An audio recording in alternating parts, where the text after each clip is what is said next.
siapin dulu untuk menghadapi Udah pertanyaan-pertanyaan nggak usah itu. banyak bicara. Kalau jadi tamu tuh Langsung tahu saja, diri. baik. Langsung Enggak, saja.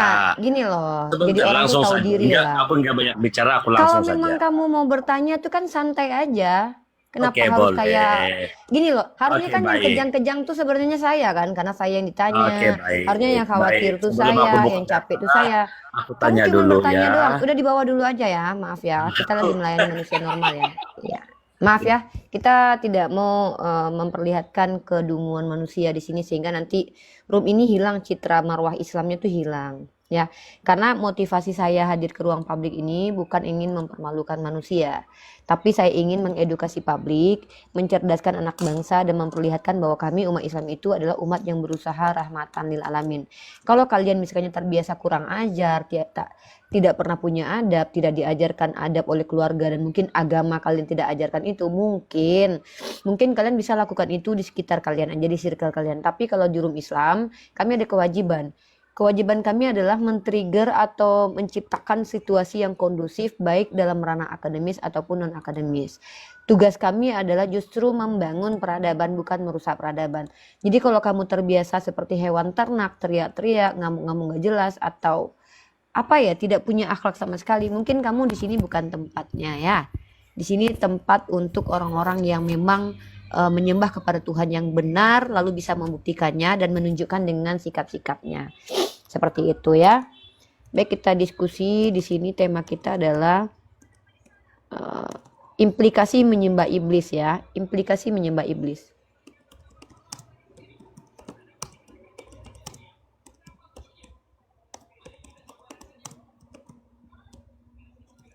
Silakan dibikin judulnya, Nandar. Implikasi menyembah iblis.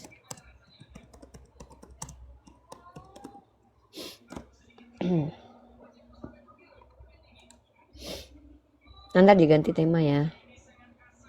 Oke.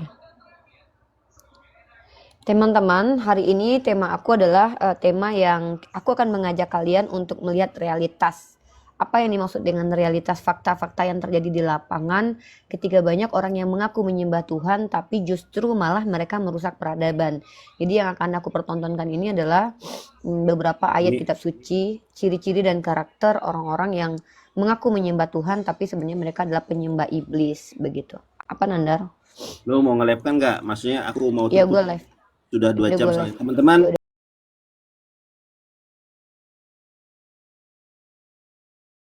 udah gue live.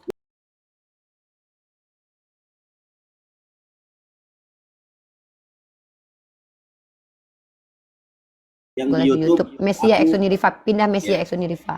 teman-teman silakan pindah ke Mesias Uniriva. Mesia X Uniriva. Mesiah X Uniriva karena ini di YouTube saya sudah 2 jam nih, aku terlalu lama. Gak usah Silakan terlalu pindah lama. ke 2 jam ya. udah cukup. Ya, Ngapain teman-teman, lama-lama. kepada Bang Puas, makasih atas super stikernya dari Malaysia, makasih sudah 9 super stiker. Kasih ya, buat teman-teman semuanya juga sudah Bang Fuad makasih. juga sering ngasih aku stiker, Nandar. Ya, KST makasih. Pokoknya semuanya Ya, Asti makasih ya. juga moderator gua itu. Ah ya, pokoknya yang jadi moderator lu, moderator gua juga. Iya, mereka tuh sama. Mereka tuh lihat kita Ya, berdua. karena kita aku dan kamu Engkau dan adalah aku satu. satu. Ya, Iya, siap. betul. Makasih. Saya tutup dulu. Ex Uniri, Pak. Assalamualaikum warahmatullahi wabarakatuh. Assalamualaikum warahmatullahi wabarakatuh. Oke, teman-teman. Aku akan tunjukkan beberapa literasi ya.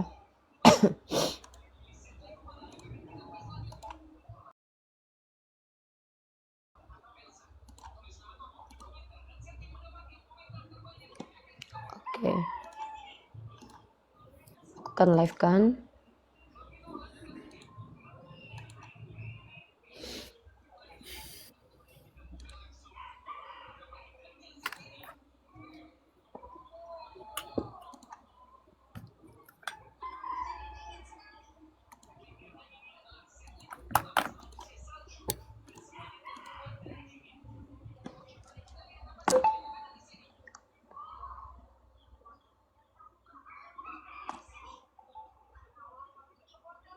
Udah. Warahmatullahi wabarakatuh. Diyuzirahu sendiri bahwa banyak orang-orang yang mengaku beragama tapi pada dasarnya tanpa sadar mereka menyembah hawa nafsu dan menyembah iblis. Nah, kita lihat implikasinya. Apa yang dimaksud dengan implikasi? Implikasi itu adalah akibat dari penyembahan-penyembahan terhadap iblis atau penyembahan-penyembahan terhadap hawa nafsu. Nah, kita akan lihat di sini teman-teman. Nah, iblis sendiri dalam kaidah Islam itu definisinya dari kata ablasa, artinya terputus dari rahmat Allah. Maka implikasi orang-orang yang menyembah iblis tanpa mereka ketahui atau tanpa mereka sadari, itu adalah orang-orang yang kecenderungan harian, karakteristik kehidupannya itu adalah orang-orang yang penuh dengan kebencian, mulut yang penuh dengan sumpah serapah dan caci maki, kemudian dan juga terbiasa berkata dusta, terbiasa untuk menjadikan dusta sebagai karakter, adab, dan tidak ada perbedaan sikap antara hewan dan mereka, dan juga melakukan perbuatan-perbuatan keji yang perbuatan keji itu dibalik menjadi perbuatan yang dianggap benar, bahkan menggunakan atas nama Tuhan. Nah, implikasi, kalau kita bicara implikasi tentu kita akan menuju ke realitas teman-teman. Sepanjang sejarah peradaban kita bisa belajar banyak bagaimana kemudian agama Islam, Kristen, Hindu, dan Buddha itu muncul memiliki story yang panjang. Saya sebagai orang Islam ini harus jujur dan harus objektif ketika menilai apa yang menjadi ilmu pengetahuan, yaitu kaidah sejarah. Nah, secara jujur kita harus lihat bagaimana kemudian tokoh-tokoh yang membawa agama di antara kita itu adalah orang-orang yang seharusnya benar, seharusnya orang-orang yang jujur yang tidak pernah berbohong.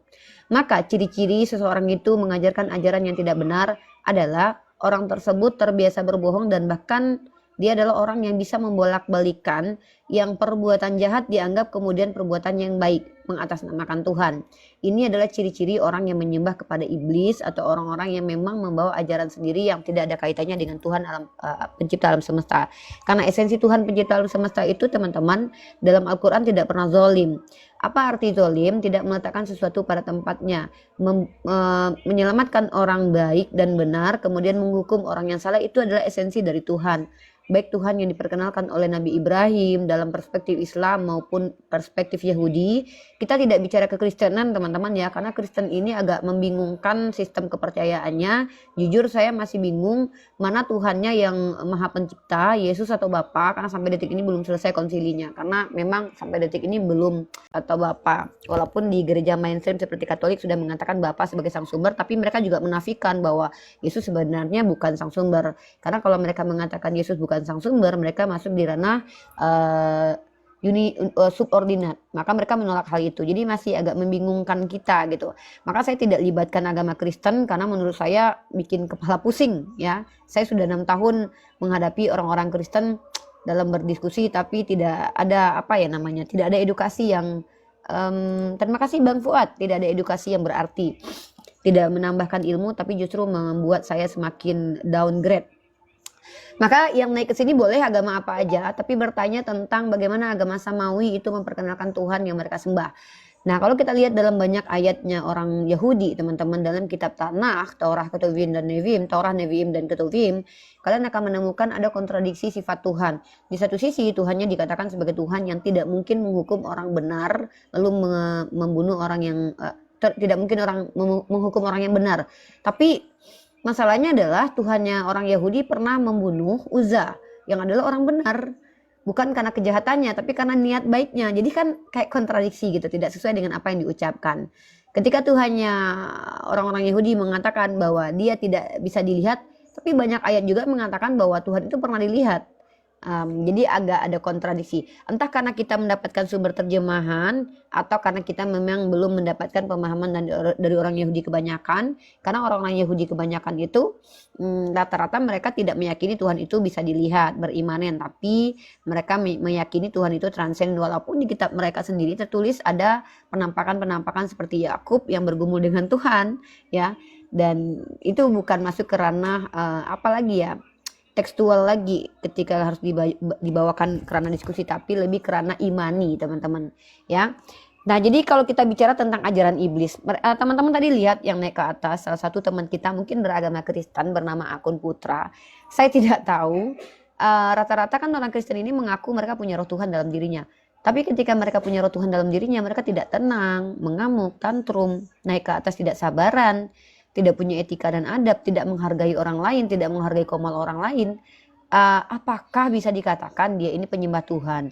Atau jangan-jangan dia adalah penyembah iblis? Karena implikasi menyembah kepada iblis itu akan mengikuti sifat iblis. Nah, sifat iblis yang mutlak itu apa? Ya, tidak menghargai orang lain, penuh kebencian, penuh dengan murka dan amarah. Dan murka dan amarahnya itu tidak ditempatkan pada tempatnya. Orang nggak salah dia ngamuk, orang nggak ngapa-ngapain dia marah-marah. Nah, ini bisa dikatakan sebagai orang-orang yang berkarakter seperti iblis. Kalau dalam ranah kejiwaan teman-teman, orang seperti ini dikatakan sebagai orang psikopat. Seperti itu. Nah, jadi pembahasan kita adalah implikasi penyembah iblis. Jadi kalau kita bicara dalam ranah teologis teman-teman ya, penyembahan iblis ini bukan masalah ritual saja. Teman-teman kalau lihat dulu zaman-zaman pagan, penyembahan terhadap berhala itu mereka cenderung mengorbankan darah manusia, seperti mereka melakukan ritual-ritual pembunuhan terhadap manusia, seperti perawan-perawan suci, anak-anak, mereka tumpahkan darahnya untuk mereka tumbalkan, dan ini pastilah dari iblis, karena Tuhan yang benar itu tidak mungkin menginginkan darah manusia untuk dijadikan tumbal. Biasanya yang identik dengan penumbalan kan biasanya bukan Tuhan ya. Karena sejak zaman agama samawi Tuhan tidak butuh tumbal darah manusia, tapi Tuhan memerintahkan untuk menebus kesalahan dengan melakukan amalan baik. Salah satunya adalah mengorbankan harta milik kita, yaitu kambing dan domba untuk dipotong. Begitu. Seperti itu seharusnya. Tapi anehnya di dalam keagamaannya orang Kristen, mereka percaya bahwa Tuhan mereka itu mengorbankan manusia gitu, yaitu Tuhan itu sendiri, yaitu Yesua ya. Tapi itu urusan mereka ya, kita tidak ada urusan. Maaf, saya lagi pembahasan kali ini kita bicara agama samawi, bukan agama Kristen ya. Saya bicara agama samawi. Kenapa saya tidak berani mengatakan agama Kristen agama samawi? Karena pada dasarnya secara sejarah memang Kristen tidak berasal dari Yesua, tapi Kristen berasal dari Paulus. Hanya orang-orang Kristen mainstream mengklaim Kristen berasal dari Yesua. Karena Yesua tidak pernah mengajarkan menumbalkan darah manusia. Yesua tidak pernah mengajarkan untuk memakan babi. Yesua tidak mengajarkan apa yang menjadi liturgi di agama Kristen saat sekarang ini. Bahkan Kristen sendiri pun itu muncul pertama sekali di Antioquia di tangannya Paulus, bukan di tangan Yesua. Walaupun orang-orang Kristen meyakini bahwa Paulus sendiri adalah orang yang diutus oleh Yesua, walaupun itu hanyalah klaim dari Yesua tanpa bisa dibuktikan dengan ilmiah dan akademik dan juga dengan rasional. Nah, dari sisi umum teman-teman kita akan bahas tentang bagaimana sih seseorang itu memiliki ciri-ciri penyembahan iblis, maka dia melegalkan zina ya. Dia melegalkan zina dan bahkan mensupport untuk terjadi perzinahan ya. Masya Allah, terima kasih banyak buat Bang Ferry V, Masya Allah stikernya luar biasa. Kemudian dia menolak kebenaran dan keadilan, menyelamatkan orang-orang jahat. Dia akan berpihak kepada kejahatannya dan yang lain. Kemudian agama ini atau penyembahan kepada iblis ini adalah penyembahan yang memanipulasi publik, mengatakan bahwa tenang saja kamu bisa selamat asal kamu lakukan hal ini dan itu, seperti ya kalau kamu misalkannya melegalkan zina misalkannya kan, dan kamu tidak melawan orang berzina, jangan melawan orang yang berzina, biarkan saja mereka begitu, ya bisa jadi ini adalah penyembahan kepada iblis. Kemudian memiliki filosofi hidup bahwa tidak ada kebenaran selain mereka sendiri. Mereka tidak menganggap yang lain itu benar. Ya maksudnya mereka tidak menerima kebenaran bersifat ilmu pengetahuan. Karena mereka punya doktrin bahwa agama mereka dan keyakinan mereka yang paling benar walaupun bertentangan dengan ilmu pengetahuan. Seperti itu. Nah dalam Al-Quran sendiri teman-teman, dalam Quran surah Al-Quran surah Al-Baqarah ayat 34, ciri-ciri orang yang bersifat seperti iblis itu adalah menolak perintah Allah Subhanahu wa taala dalam Al-Qur'an surah Al-Baqarah 34, kemudian menjadikan hawa nafsu sebagai sesembahan. Nah, contohnya kayak gini teman-teman ya, nikmat dan nyaman bernyanyi misalnya ya. Jadi dia membawakan ritual-ritual itu dengan bernyanyi karena dia nikmat dan nyaman. Pokoknya nyaman deh nyanyi-nyanyi, nyaman deh kayak gini, nyaman deh nggak berbusana kemana-mana. Itu termasuk mengikuti hawa nafsu. Kemudian menggunakan simbol atau ritual yang secara sadar mengungkapkan iblis ya, seperti Kalian tahu kan simbol-simbol kayak tangan begini, begini ya, simbol-simbol. Kalau di Islam itu tidak mengenal simbol-simbol sama sekali ya. Agama Islam tidak mengenal simbol sama sekali karena kita tidak diajarkan simbol-simbol oleh baginda Rasulullah Muhammad Sallallahu Alaihi Wasallam. Ya. Nah, sementara di agama lain tuh ada simbol-simbol, teman-teman. Nah, kalau kita lihat dalam pandangan Kristen sendiri, mereka menciri-cirikan kalau penyembahan terhadap iblis itu menolak Yesus. Jadi kalau ada orang Kristen ngakunya pengikut Yesus tapi tidak membenarkan perkataan Yesus, ya udah, sebenarnya dia itu manipulatif. Dia mengaku mengikuti Yesus tapi justru membantahi perkataan Yesus. Kemudian mengagungkan dosa, teman-teman ya. Dan anehnya ciri-ciri yang aku temukan ini justru di Kristen, Yesus dijadikan dosa, sementara Yesus adalah Tuhan, tapi dia dijadikan dosa. Kalau orang Kristen mengagungkan Yesus, ya otomatis mengagungkan dosa dong, kan gitu ya. Dan diajarkan kebencian kepada orang-orang yang tidak seharusnya dibenci, seperti kalau kamu tidak membenci bapakmu, ibumu, maka ya kamu bukan pengikutku gitu. Jadi diperintahkan untuk membenci. Kemudian mempromosikan nilai-nilai kebalikan dari kalau kita tuh ya di normal dalam Islam itu kayak gini. Kamu tuh akan selamat masuk surga kalau kamu berbuat baik. Tapi mereka membolak-balikkannya seperti gini. Tenang aja, kamu tetap masuk surga walaupun kamu nggak pernah berbuat baik. Yang penting kamu minum darah deh. Itu termasuk, teman-teman, ciri-ciri penyembahan terhadap iblis ya. Dari apa yang aku temukan. Nah, dan kalian tahu tidak ada agama namanya satanisme dan luciferianisme. Satanisme ini menyembah sosok iblis sebagai dewa. Memang mereka mengakui bahwa mereka menyembah kepada dewa.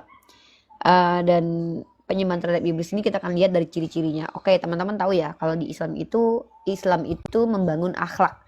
Jadi kita akan lihat seseorang itu betul-betul menjalankan Islam atau tidak terlihat dari akhlaknya. Dan kalau kita lihat di agama sebelah, Kristen juga mengajarkan begitu. Tidak mungkin pohon buruk menghasilkan buah baik. Dan begitu pun sebaliknya. Dan anehnya ini bertentangan dengan Paulus yang datang kemudian mengaku sebagai Rasul, yang mana dia adalah pohon buruk, kemudian tiba-tiba diklaim berbuah baik, walaupun aku nggak ngerti buah baiknya apa gitu. Ya aku nggak ngerti buah baik Paulus itu apa.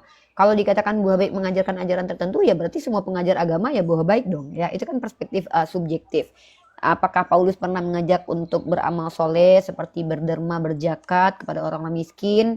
Apakah Paulus itu pernah membantu janda-janda? Apakah Paulus pernah mengajarkan untuk istri tunduklah kepada suami tapi tidak segala sesuatu gitu? Karena kalau segala sesuatu justru mempromosikan kejahatan begitu. Jadi mari kita perhatikan teman-teman, siapa sebenarnya di antara kita yang menyembah iblis tanpa sadar dan siapa di antara kita yang sebenarnya adalah orang-orang yang mempromosikan pengajaran iblis. Dan saya berharap interaktif kita berjalan dengan baik. Saya tidak tertarik untuk kalian teman-teman Kristen yang sudah memiliki kebencian sejak semula karena mungkin udah ke-trigger lama melihat debat lintas agama. Mungkin karena kalian tidak mampu menyenggah argumen umat Islam sehingga menimbulkan kebencian manusiawi ya. Apalagi kalian adalah orang-orang yang bisa jadi mengakunya penyembah Yeshua tapi kalian mengakunya pengikut Yeshua tapi sebenarnya kalian penyembah Yeshua yang sebenarnya tidak diajarkan oleh Yeshua sendiri. So wajar kiranya kalau kalian memiliki karakter-karakter yang agak sedikit frontal, bukan agak sedikit, emang frontal ya, naik ke atas tidak ada sopan santunnya, bicara tidak bisa tenang, argumennya menyerang pribadi padahal kita tidak saling kenal, dan ketika ditanya alasan kamu benci kita, kamu juga tidak bisa menjawab. Dan biasanya alasan kamu benci kepada kita umat Islam adalah karena memang kami umat Islam. Sepertinya begitu ya. Jadi kalau kita tanya kepada teman-teman Kristen yang ngamuk-ngamuk naik ke komal, itu selalu saya tanya begitu. Apa alasan kamu marah kepada saya? Mereka bilang, kamu menghujat. Bisakah kamu buktikan saya menghujat? Mereka buntu di situ. Mereka tidak mampu membuktikan kalau saya menghujat. Tapi saya lihat nasib saya ini hampir sama dengan Hipatia. Hipatia itu dibunuh karena dia itu tidak mau mengikuti patriark gereja. Maka dia dikikis kulitnya lalu dipotong-potong, dipermalukan, dituduh sebagai penyihir. Dan kalian lihat juga kan, tidak sedikit umat Kristiani yang dibawa itu menuduh saya dengan gelar yang macam-macam. Tetapi mereka tidak mampu membuktikan alasan mereka membencikan saya itu alasan apa. Ini yang kita lihat seperti ini nih, kayak Joni Tolang. Mungkin Pak Joni Tolang ini mungkin tidak dewasa dalam keimanan dan keyakinan atau memang sudah memiliki kebencian kepada saya sejak semula. Saya bacakan komentarnya Pak Joni Tolang ya. Ini orang cari makan dengan memfitnah Alkitab. Nah ini yang lucu. Pertama, ketika kita misal pun kalau kita cari makan itu juga nggak masalah, bukan dosa, karena memang kita harus cari makan kan. Nah, yang tidak boleh itu adalah membolak-balikkan ajaran, memfitnah untuk mendapatkan uang, itu tidak boleh. Nah, kalau Anda punya bukti, saya dan Nandar pernah melakukan hal itu, ya silahkan naik ke atas dan buktikan. Tapi kalau Anda tidak mampu membuktikan, berarti Anda penyembah iblis, karena Anda diajarkan dalam diri Anda itu kebencian, yang penting manipulasi. Manipulasi itu seperti apa sih? Tuduh orang lain jahat supaya orang lain memusuhi. Sehingga apa yang kamu maksud ke orang lain itu tercapai untuk menjolimi orang lain. Maka kamu itu adalah penyembah iblis. Kenapa? Ya ciri khas kamu itu menuduh tanpa bukti. Tapi kalau kamu bisa membuktikan orang lain seperti yang kamu sampaikan, itu bukan penyembah bukan pengikut iblis, tapi orang yang demokrasi, ya, begitu. Ini contoh Pak Joni Tolang. Semoga Pak Joni Tolang sadar ya bahwa Bapak Joni Tolang itu sedang dalam keadaan memperlihatkan ketidakdewasaannya dalam berkeyakinan. Akun bernama Hab, perempuan separuh akal. Nah, ini dia. Kenapa dengan perempuan separuh akal? Memang dalam ranah psikologis perempuan itu tidak melulu menggunakan akal dalam melakukan tindakan, justru menggunakan perasaan, dan itu divalidasi oleh psikologis, karya ilmiah psikologis ya. Nih, ini ya, kita masalahnya di mana? Lebih baik perempuan ini ya. Bentar ya, kita lihat. Lebih baik perempuan seperti saya dikatakan tidak punya akal sama sekali ketimbang saya punya akal lengkap tapi saya tidak beriman, tapi berimannya nggak pakai akal gitu. Ya lebih baik saya dikatakan nggak punya akal dong. Saya lebih bangga dikatakan, karena dikatakan nggak punya akal sama kalian itu kan tuduhan kalian saja, bukan diverifikasi secara ilmiah gitu. Nah seperti itu ya anak-anak bunda ya. Nah lalu kita lihat perempuan yang kurang memakai akal tapi perasaan itu adalah sesuatu yang memang lazim terjadi, karena rata-rata perempuan itu ketika mereka nih saya kasih kamu data ya. Saya pernah membahas ini. Nah, jadi kalau kamu bilang saya longor, ya gini loh bro Hap, kalau kamu bisa membuktikan saya longor naik ke atas, maka harusnya kamu gini, saya kalau mampu membuktikan kamu tolol, saya akan naikin kamu ke atas nih, saya akan buktikan. Nah itu baru saya benar. Tapi kalau cuman kamu menuduh saya, ya itu tidak benar, karena tuduhan kamu itu berdasarkan apa? Berdasarkan kebencian, karena kamu penyembah iblis gitu ya. Kita lihat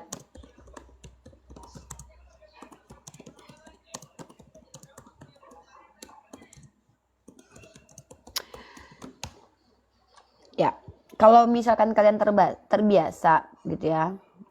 Kita lihat di sini. Nah, kita lihat dari In The Times ya, secara ilmiahnya seperti apa sih kajiannya. Kalian yang minim literasi dan malas belajar mungkin dapat edukasi di sini ya. Mudah-mudahan kalian sadar bahwa kalian tuh manusia yang harusnya itu beda dengan hewan ternak ya. 5 alasan ilmiah wanita lebih mengutamakan perasaannya ketimbang akal logika. Kenapa di sini dikatakan bahwa kajian-kajian seperti ini udah banyak. Satu, kecenderungan laki-laki dan perempuan dalam menggunakan otak tuh berbeda ya. Kemudian logika versus bahasa. Kemudian ada perbedaan aktivitas amigdala, itu ada perbedaan. Kemudian ada perbedaan dalam merespons memori flashbulb, dan juga perempuan lebih sensitif terhadap rasa sakit. Kemudian apa ya? Itu udah ciri-ciri kenapa ada perbedaan antara laki-laki dan perempuan dalam penggunaan akal dan logika. So, apa masalahnya? Bahkan saya lebih rela dikatakan gak punya akal loh, daripada saya punya akal tapi punya Tuhan yang berpantat. Saya gak mau punya Tuhan yang berpantat gitu loh. Nah jadi apa ya, nih. Dan kalian tahu nggak apa ya, ungkapan dari ini, kalian pernah dengar nggak ungkapan dari men are from Mars, women are from Venus? Ungkapan ini pertama sekali diucapkan oleh buku John Gray dengan judul yang sama, yaitu judulnya adalah itu di tahun 1992, dan dia adalah konsultan hubungan di Amerika sekaligus penulis dan dosen yang fokus di bidang komunikasi. Ya, dan kalian tahu tidak, dalam buku ini di Men Are From Mars dan Women Are From Venus, ia menyebutkan bahwa pria cenderung mendominan menggunakan otak kirinya sehingga lebih bisa berpikir secara logis. Dengan begitu pria lebih fokus memecahkan masalah dan mengambil keputusan untuk bertindak berdasarkan fakta yang dilihatnya, berbandingan dengan wanita yang otaknya bekerja secara seimbang sehingga lebih baik melakukan sesuatu secara multitasking. Nah, ini dia, jadi wajar perempuan itu berbeda dengan laki-laki ketika penggunaan otak kiri dan otak kanannya juga berbeda. Nah, itu ya. Oke. Dan kalian juga harus tahu bahwa secara natur memang pria dan wanita itu berbeda, teman-teman. Perempuan itu banyak menggunakan perasaan karena memang ada sisi keibuannya, ya seperti itu. Jadi wajar. Dan itu bukan penghinaan terhadap perempuan, karena faktanya di Islam sendiri banyak wanita-wanita hebat yang menjadi ulama dan ilmuwan, diantaranya seperti Sayyidah Isa radhiyallahu anhuma dan juga Fatimah Al-Fihri, pendiri kampus pertama di Maroko, yaitu kampus Al-Kawariyun kalau tidak salah. Begitu ya. Yang tidak boleh itu rasis, teman-temannya, seperti mengatakan perempuan sudah berdosa sejak semula. Itu tuh rasis banget. Atau menghina kemampuan perempuan. Karena gini, kemampuan perempuan itu dihina. Kayak itu kalau hadis itu menunjukkan fakta. Tapi kalau seperti ini nih, perempuan tidak boleh mengajar. Nah itu kan jahat banget. Apa salahnya perempuan kok nggak boleh ngajar? Emang salah apa kita? Atau perempuan sudah dikutuk sejak semula punya dosa karena dia udah gini-gini dan gitu loh. Berarti kita sejak semula udah rendah banget gitu. Makanya kalau ada rasis terhadap perempuan ya karena agama tertentu mengimani perempuan itu nggak layak setara secara hak dan kewajiban dengan pria. Nah di dalam Islam hak dan kewajiban pria dan wanita itu setara. Yang tidak setara adalah ketika mereka menjadi pemimpin dalam rumah tangga atau dalam keluarga, karena arijalu qawwamuna 'alan nisa. Nah ini yang tidak boleh, teman-teman. Jadi ketidakadilan itu akan nampak. Sebentar ya, kamu nanti saya sapa. Kalau kamu sudah, saya selesaikan dulu. Di sini koma diskusi ya. Kalau kamu mau tantrum, ngamuk, menghujat, mungkin cari koma lain aja ya. Oke, nah jadi kalau kalian lihat teman-teman, banyak teman-teman kita Kristen yang mungkin tidak membaca kitab sucinya. Mungkin ya, kenapa? Mereka tidak tahu di kitab mereka itu perempuan itu dikatakan sudah berdosa sejak semula. Bukan Adam yang berdosa, tapi perempuan itu. Makanya perempuan itu dikutuk Tuhan, yaitu melahirkan itu semakin sakit. Bahkan yang membuat kita semakin sakit melahirkan itu Tuhannya umat Kristen. Dalilnya ada di kitab Kejadian. Dan sementara laki-laki tidak merasakan sakit apa-apa. Bersunat juga sakitnya cuma sedikit. Nggak pernah ngerasain melahirkan. Nah inilah aku nilai bahwa ketidakadilan kepada perempuan justru ada di agamanya teman-teman Kristen. Seperti itu. Oke, di sini sudah ada orang Kristen ya. Kita bahas tentang implikasi penyembahan terhadap iblis. Implikasi ya, bukti-bukti fakta bahwa ada agama tertentu yang sebenarnya itu penyembahan terhadap iblis tapi ngaku-ngakunya menyembah Tuhan. Mungkin dari ritual boleh, dari ajarannya boleh, seperti itu. Kamu di sini bertanya saja ya, karena kamu tidak punya hak untuk menjelaskan. Pertama, kamu tidak jelas siapa namanya. Secara akademik, saya tidak bisa memverifikasi kamu orang yang terdata di Pedidikti atau orang yang memang jelas. Atau kamu tidak bisa menunjukkan mukamu. Jadi maaf, kamu tidak bisa menjelaskan. Kamu hanya bisa bertanya saja kepada saya. Seperti itu. Silakan Angel. Dan kalau kamu di sini mengganggu diskusi, saya akan turunkan kamu karena kami room formatnya, yang format room kami menghormati manusia, bukan merendahkan manusia dengan mempertontonkan kebodohan mereka. Silakan. Saya mau tanya, orang yang tidak mengikuti Yesus itu disebut apa? Oke, menurut Yesus adalah orang-orang di luar Yahudi itu anjing. Kalau Yesus tidak mengatakan orang yang tidak mengikuti Yesus disebut sama dengan anti-Kristus. Oh, gimana? Anda bertanya sama saya. Gimana ini, Bro? Saya bingung ini. Anda bertanya kepada saya, terus saya menjawab sendiri. Saya bertanya, makanya orang yang tidak mengikuti Yesus disebut anti-Kristus. Yesus mengatakan, coba ini dibuka anti-Kristus itu apa, coba? Bro, saya ini yang Anda tanya. Kalau Anda bertanya dan menjawab sendiri, Anda kenapa nggak ngomong sendiri, Bro? Saya kan menjawab. Di dalam sih, saya cuma nanya, orang yang tidak percaya sama Yesus disebut antikristus. Coba disebutkan, Anda kan termasuk antikristus. Saya ini kan pembaca Bible. Antikristus itu orang apa? Turun di bawah aja ya. Saya nggak bisa lelah menghadapi orang yang tidak mau mendengarkan loh ya. Kita kan di sini diskusi konteksnya. Kan nggak perlu rebutan ngomong kan, nggak perlu teriak-teriak tantrum kan, nggak perlu kejang-kejang kan, biasa aja kan. Bisa nggak jangan mengganggu diskusi manusia bisa gitu. Dong. Yaudah. Kamu kan bertanya, yang bertanya siapa tadi? Kamu atau saya? Saya Nah, bertanya, yang menjawab katanya harusnya disuruh bertanya siapa? kan. Ya, yang harusnya Ya, menjawab kamu siapa? coba. Oke, jawaban saya Oke, tadi antikristus apa? coba sekarang. Jawaban saya tadi apa? Oke, coba Jawaban jawab. saya tadi apa? Orang yang tidak mengikuti Yesus disebut antikristus. Nah, saya jawab, bukan gitu. Enggak gitu jawaban saya. Jadi Anda Saya termasuk mengatakan, antikristus. menurut Yeshua, orang di luar Bani Israel Antikristus itu dikatakan anjing. 666. Ya udah kalau gitu kamu bukan diskusi Antikristus sama itu saya. 666 Jadi di bawa akhir aja ya. zaman antikristus berada. Teman-teman, saudara kita ini tidak berniat bertanya dan menanggapi jawaban saya, tapi dia berniat untuk ngomong sendiri. Saya nggak bisa kayak gitu. Kamu ngomong sendiri, ya udah kamu di rumahmu aja ngomong. Atau kamu buka live streaming sendiri, ngomong sendiri, jangan ajak saya ngomong. Kan saya yang ditanya. Inilah kenapa saya katakan kamu itu penyembah hawa nafsu dan penyembah iblis. Pertama, sifat-sifat iblis itu adalah tidak mau mendengarkan orang lain. Pokoknya dia mau argumennya saja. Lah, yang ditanya saya, yang menjawab saya. Kan kamu tadi bertanya, yang tidak mengikuti Yesus apa? Kata Yesus, pertama, di luar Yahudi anjing. Terus, kenapa kamu tidak tanggapi itu? Kalau misalkannya gini, oh tidak ada Yesus berkata begitu, bantah dulu itu, baru kita masuk ke yang lain. Ah, apa yang kamu maksud? Yang kamu mau apa? Oh, saya maunya yang satu lagi, bahwa yang tidak mengikuti Yesus adalah antikristus. Ya ayo kita bahas. Kan saya yang ditanya. Kenapa malah kamu yang menjawab sendiri? Kan lucu kalian itu. Kalian belajar gak sih dulu di sekolah cara bertanya dan menjawab? Ya, kalau tidak pernah belajar cara menjawab dan bertanya, saya ajarkan dari dasar-dasarnya dulu. Oke, di sini ada akun belajar namanya. Halo, silakan perkenalkan nama dan agama Anda, bro.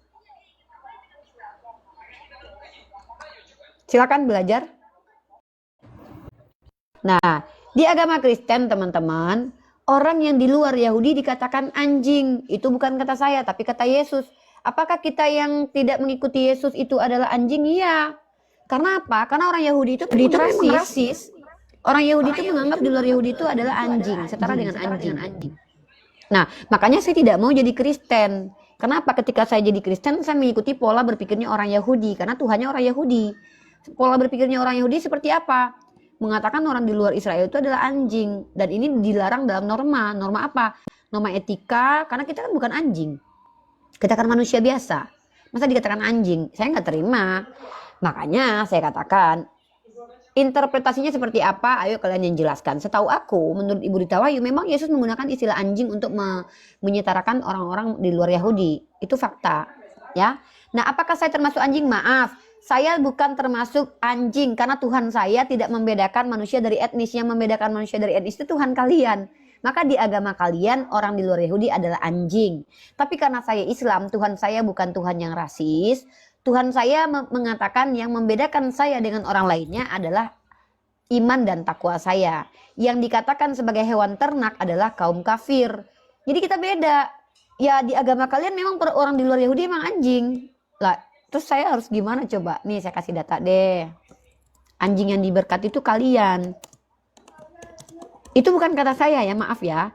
Mungkin diksinya kalian pikir kasar, tapi faktanya memang ada. Anjing yang diberkati itu kalian. Ya. Itu kata Ibu Rita Wahyu ya. Nah, bahkan ajaran iblis ini mensupport pekerjaan iblis teman-teman. Salah satunya adalah keinginan iblis untuk membunuh Yesus malah dijadikan sebagai support keselamatan. Itu waduh ajaran iblis banget ya. Nah, ini kita lihat nih. Berkat kepada anjing. Ini bukan saya ngada-ngada. Saya adalah seorang pendiskusi ya. Berkat kepada anjing. Kunarion. Blessing. Waduh, ngeri banget ya. Dan ternyata diakui sama Ibu Rita Wahyu. Tuhan Yesus. Nih katanya nih. Tuhan Yesus. Nih ya. Ya. Nih. Mana dia? Maka Tuhan Yesus pun menggunakan terminologi anjing untuk merujuk bangsa non-Yahudi. Anda, kamu, saya dituduh Yesus sebagai anjing karena dia orang Yahudi. Makanya saya tidak percaya bahwa Yesus yang digambarkan di kitab kalian itu Nabi Isa. Nabi Isa nggak mungkin begitu. Karena Nabi Isa itu maksum. Nabi Isa itu agamanya Islam. Dia tidak diajarkan rasis sama Allah Subhanahu wa Ta'ala. Tapi di agama kalian, Tuhan kalian yang bernama Yesus dan terkutip dalam kitab kalian ya, itu menyetarakan wanita atau orang-orang di luar Yahudi sebagai anjing. Itu. Oke, mungkin kalian merasa bahwa ini serangan terhadap agama kalian, tapi coba kalian buka mata. Ini ada tertulis di kitab kalian dan divalidasi oleh Ibu Rita Wahyu. Ini bukan serangan, ini kita bicara tentang ranah teologi dan kristologi. Kalau misalkannya kalian tersakiti dengan hal ini ya, coba kalian cari tahu dulu apakah betul yang saya sampaikan atau tidak. Tidak usah ngamuk dan marah, karena setelah adanya teknologi, kebenaran itu tidak bisa ditutup-tutupi lagi, teman-teman. Apalagi ketika kita sudah mulai masuk di ranah dialektika dan kita sepakat untuk dialektika, ya. Jadi yang sesat itu justru agama yang rasis. Kalau ada Tuhan yang rasis, dia bukan Tuhan, karena kan masa Tuhan rasis gitu. Begitu. Oke, halo, akun belajar dibuka mic-nya, silakan Anda diberikan hak untuk bertanya, tapi kecuali Anda adalah orang yang punya ilmu, maka Anda diizinkan untuk menjawab dan menjelaskan. Silakan belajar. Oh iya, mau ini unik Oh iya, mau nanyain. Lambenak Unik. nanti ya, Lambenak nanti ya, belum diizinkan bicara ya. Kalau kamu bukan hewan, kamu pasti mengerti bahasa manusia ya, Lambenak. Ini forum manusia ya, Dek. Bukan forum hewan ternak, di mana di sini tempat kita berbicara pakai norma manusia ya. Kalau belum diizinkan bicara, jangan bicara dulu ya. Ini saya sapa dulu belajar ya. Oke, di mute dulu ya. Oke, silakan. Diam dulu ya. Oke. Agamanya apa, Bang? Saya Kristen Uni. Oke, silakan, Bang.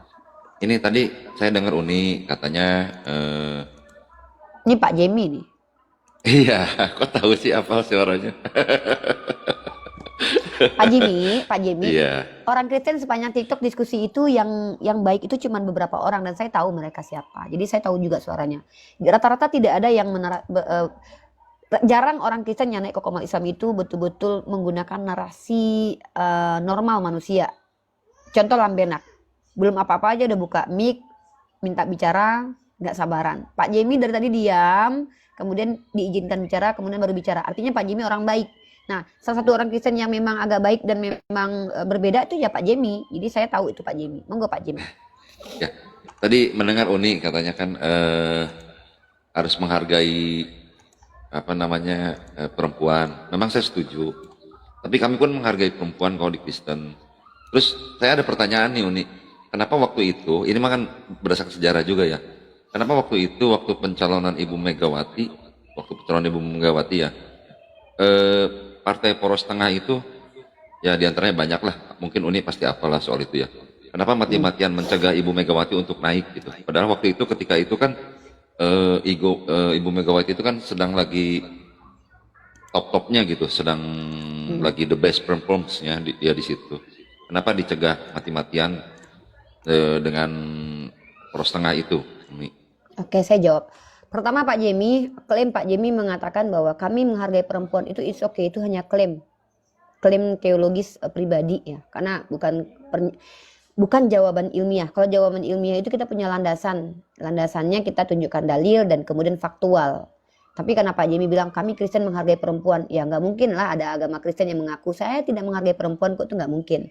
Tapi jawaban Pak Jemi tidak bisa dikatakan ilmiah karena Pak Jemi tidak menjawab dengan fakta tertulis secara tekstual, kontekstual dan juga faktual. Maka jawaban Pak Jemi itu saya nilai adalah jawaban subjektif sebagai orang Kristen. Nah, pertanyaan Pak Jemi kepada saya adalah sikap orang. Saya bingung menjawab sikap orang karena saya tidak meneliti orang-orang. Saya meneliti ajarannya saja. Setahu saya dalam Islam, memang untuk menjadi pemimpin itu kalau bisa jangan perempuan. Karena apa? Allah sudah menetapkan ar-rijalu qawwamuna 'alan nisa.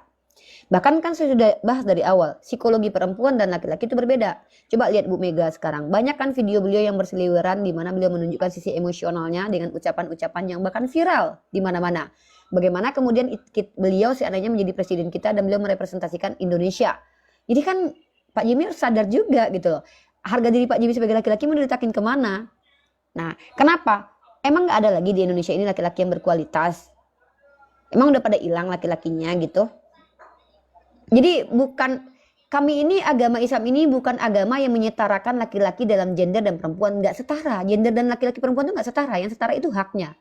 Haknya apa? Haknya di mata Allah mendapatkan ridho Allah dan haknya beribadah sesuai dengan apa yang diajarkan. Nah, kalau dia mau jadi pemimpin, boleh saja asal tidak ada lagi laki-laki yang berkualitas di Indonesia ini. Pertanyaannya, emang nggak ada lagi laki-laki yang berkualitas di Indonesia ini? Tentu saya sebagai laki-laki ingin dipimpin, saya sebagai perempuan itu lebih mau dipimpin laki-laki yang berkualitas ketimbang perempuan yang berkualitas. Kenapa? Pak Jimmy, saya perempuan loh Pak Jimmy. Perempuan ini Pak Jimmy paling banyak memiliki sisi apa? Sisi bicara dengan menggunakan perasaan. Coba, ayo kita lihat. Mana video paling banyak pernyataan kontroversi antara Pak SBY dengan Ibu Megawati? Jujur deh. Emang udah nggak ada lagi laki-laki hebat di Indonesia ini. Maka kami umat Islam itu memang tidak akan mungkin mengizinkan dan bahkan tidak mau dipimpin perempuan. Kenapa? Karena kecuali emang laki-lakinya udah pada pakai lingerie semua. Kecuali laki-lakinya udah pada pemalas semua, nggak apa-apa. Saya mau jadi presiden bahkan. Kenapa laki-lakinya udah nggak beres semua? Lah setahu saya kan Indonesia ini kualitas laki-lakinya nggak kurang. Nah, kau itu Lah yang nggak kenapa beres. kemudian? Sorry, saya tidak bicara dengan Anda ya. Saya tidak tahu kenapa Anda marah di sini. Saya tidak kenal Anda tidak kenal saya tidak membahas Anda. Tiba-tiba Anda marah. Saya nggak ngerti. Saya lagi bicara sama Pak Jemmy. Saya lagi bicara dengan Pak Belajar. Anda tiba-tiba nggak ada alasan marah. Apakah kepenuhan roh setan dalam diri Anda? Saya nggak ngerti ini kenapa nih. Ada apa, Salah, bro? Kalau kita berbicara firman kita, kalau itu Tunggu, salah. yang lagi bahas firman kamu siapa? Maaf, saya lagi nggak bahas firman kamu loh. Maaf ya, ini Pak Jimmy boleh jelaskan kepada orang Kristen ini yang mungkin miskonsepsi. Sabar Silakan, Pak bang, Jimmy. satu-satu bang. Nanti saya nggak lama. Nanti sabar Kan dulu. Jabara ini, apa tahu perempuan ini bisa bertobat ya. Gampang. Nanti satu-satu dulu bang. Ya. Nanti kan kita bahas topik Koreanya dulu itu bang. seperti macam di satu raja-raja pasal 21 ya, itu tercerita tentang ya raja Saya ya. lagi, Anda Nggak, lagi maaf. bercerita, tunggu bro. Bang Lamben Anda sabar bang hewan, Lamben. bentar. Bro, Anda ini hewan atau manusia bro? Karena kalau hewan memang tidak mau ikut aturan. Anda hewan atau manusia? Tidak pernah diajarkan oleh keluarga untuk punya sopan santun, Dek. Bagaimana saya mau ikut agama Anda? Orang beragama seperti Anda ini jadi kayak gini bro. Tidak mungkin ada orang Islam yang ikut agama Anda kalau cerminan agamanya kayak Anda.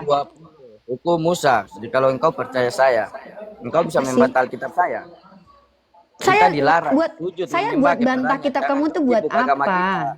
Dibuka aja agamamu. Jikalau agamamu benar, iman kamu benar, ya udah jalan aja. Jangan kau.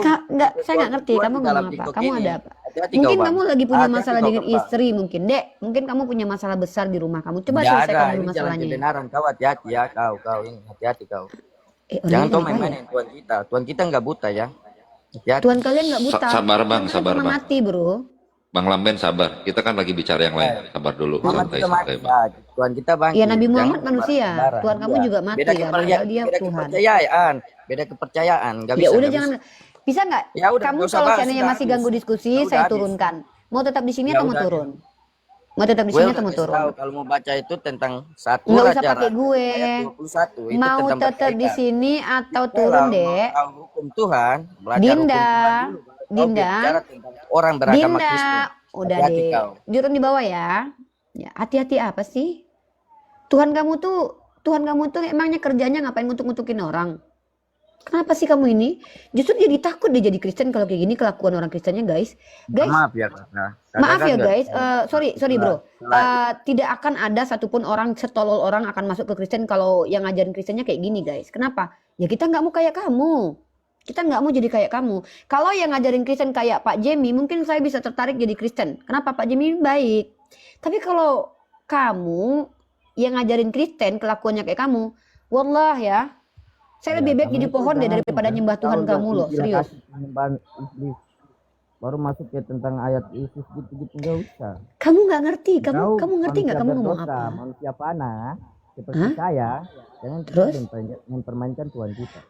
Mempermainkan Tuhan kamu jangankan dipermainkan dek, pernah diseret Tuhan kamu dek dulu dek, pernah diseret, pernah ditelanjangi lagi. Datang sebagai selamat. Saya tanya Apa? kamu percaya Datang nggak? sebagai Yesus selamat. Datang sebagai juru selamat. Sebagai Menyelamatkan jalan siapa kebenaran. dek? Ya, Menyelamatkan Yesus siapa? sendiri. Yesus Hah? Kristus. Menyelamatkan Kamu dirinya tahu sendiri. nggak? Kamu Nggak tahu tahu. nggak? Yesus Apa datang sih? sebagai juru selamat. Menyelamatkan siapa? Itulah, dalam Bible kan kamu nggak tahu ya, gue kasih tahu ya. Hah? Dalam Udah turun di bawah ya dek. nabi-nabi tentang Kasihan Pak kedatangan Jemmy nih. Kristus, Ya, di bawah aja ngomong sama keluargamu aja dek ya. Lanjut Pak Jemi. Pak Jemi, jangan terganggu dengan orang-orang seperti itu ya. Saya tidak akan menstereotipkan bahwa Pak Jemi sama dengan mereka, karena saya pikir mereka itu adalah orang-orang yang ke-trigger mungkin melihat diskusi lintas agama, tapi tidak punya basic ilmu dan tidak pernah bersosialisasi, sehingga yang dilakukan itu seperti itu ya. Ya maaf ya Pak Jemi ya. Udah biasa, udah banyak itu. Tapi Uni tadi mengenai Uni pernyataan bahwa banyak sekali kan PT-PT Ibu Mega yang memang menurut saya juga agak aneh dan agak lucu. Tapi menurut Nah saya itulah bukan, perempuan. enggak Uni, Bukan, maaf. itu kan Pak Jemi bertanya tentang kenapa orang yang itu tuh, saya nggak tahu jawabannya, kan bukan saya. Saya termasuk orang yang berusaha untuk menilai kalau dia perempuan berkualitas dan memang tidak ada laki-laki berkualitas, ya silakan jadi presiden. Tapi di agama saya diprioritaskan laki-laki karena dalilnya adalah arijalu qawwamuna 'alan nisa. Itu yang bisa saya jawab.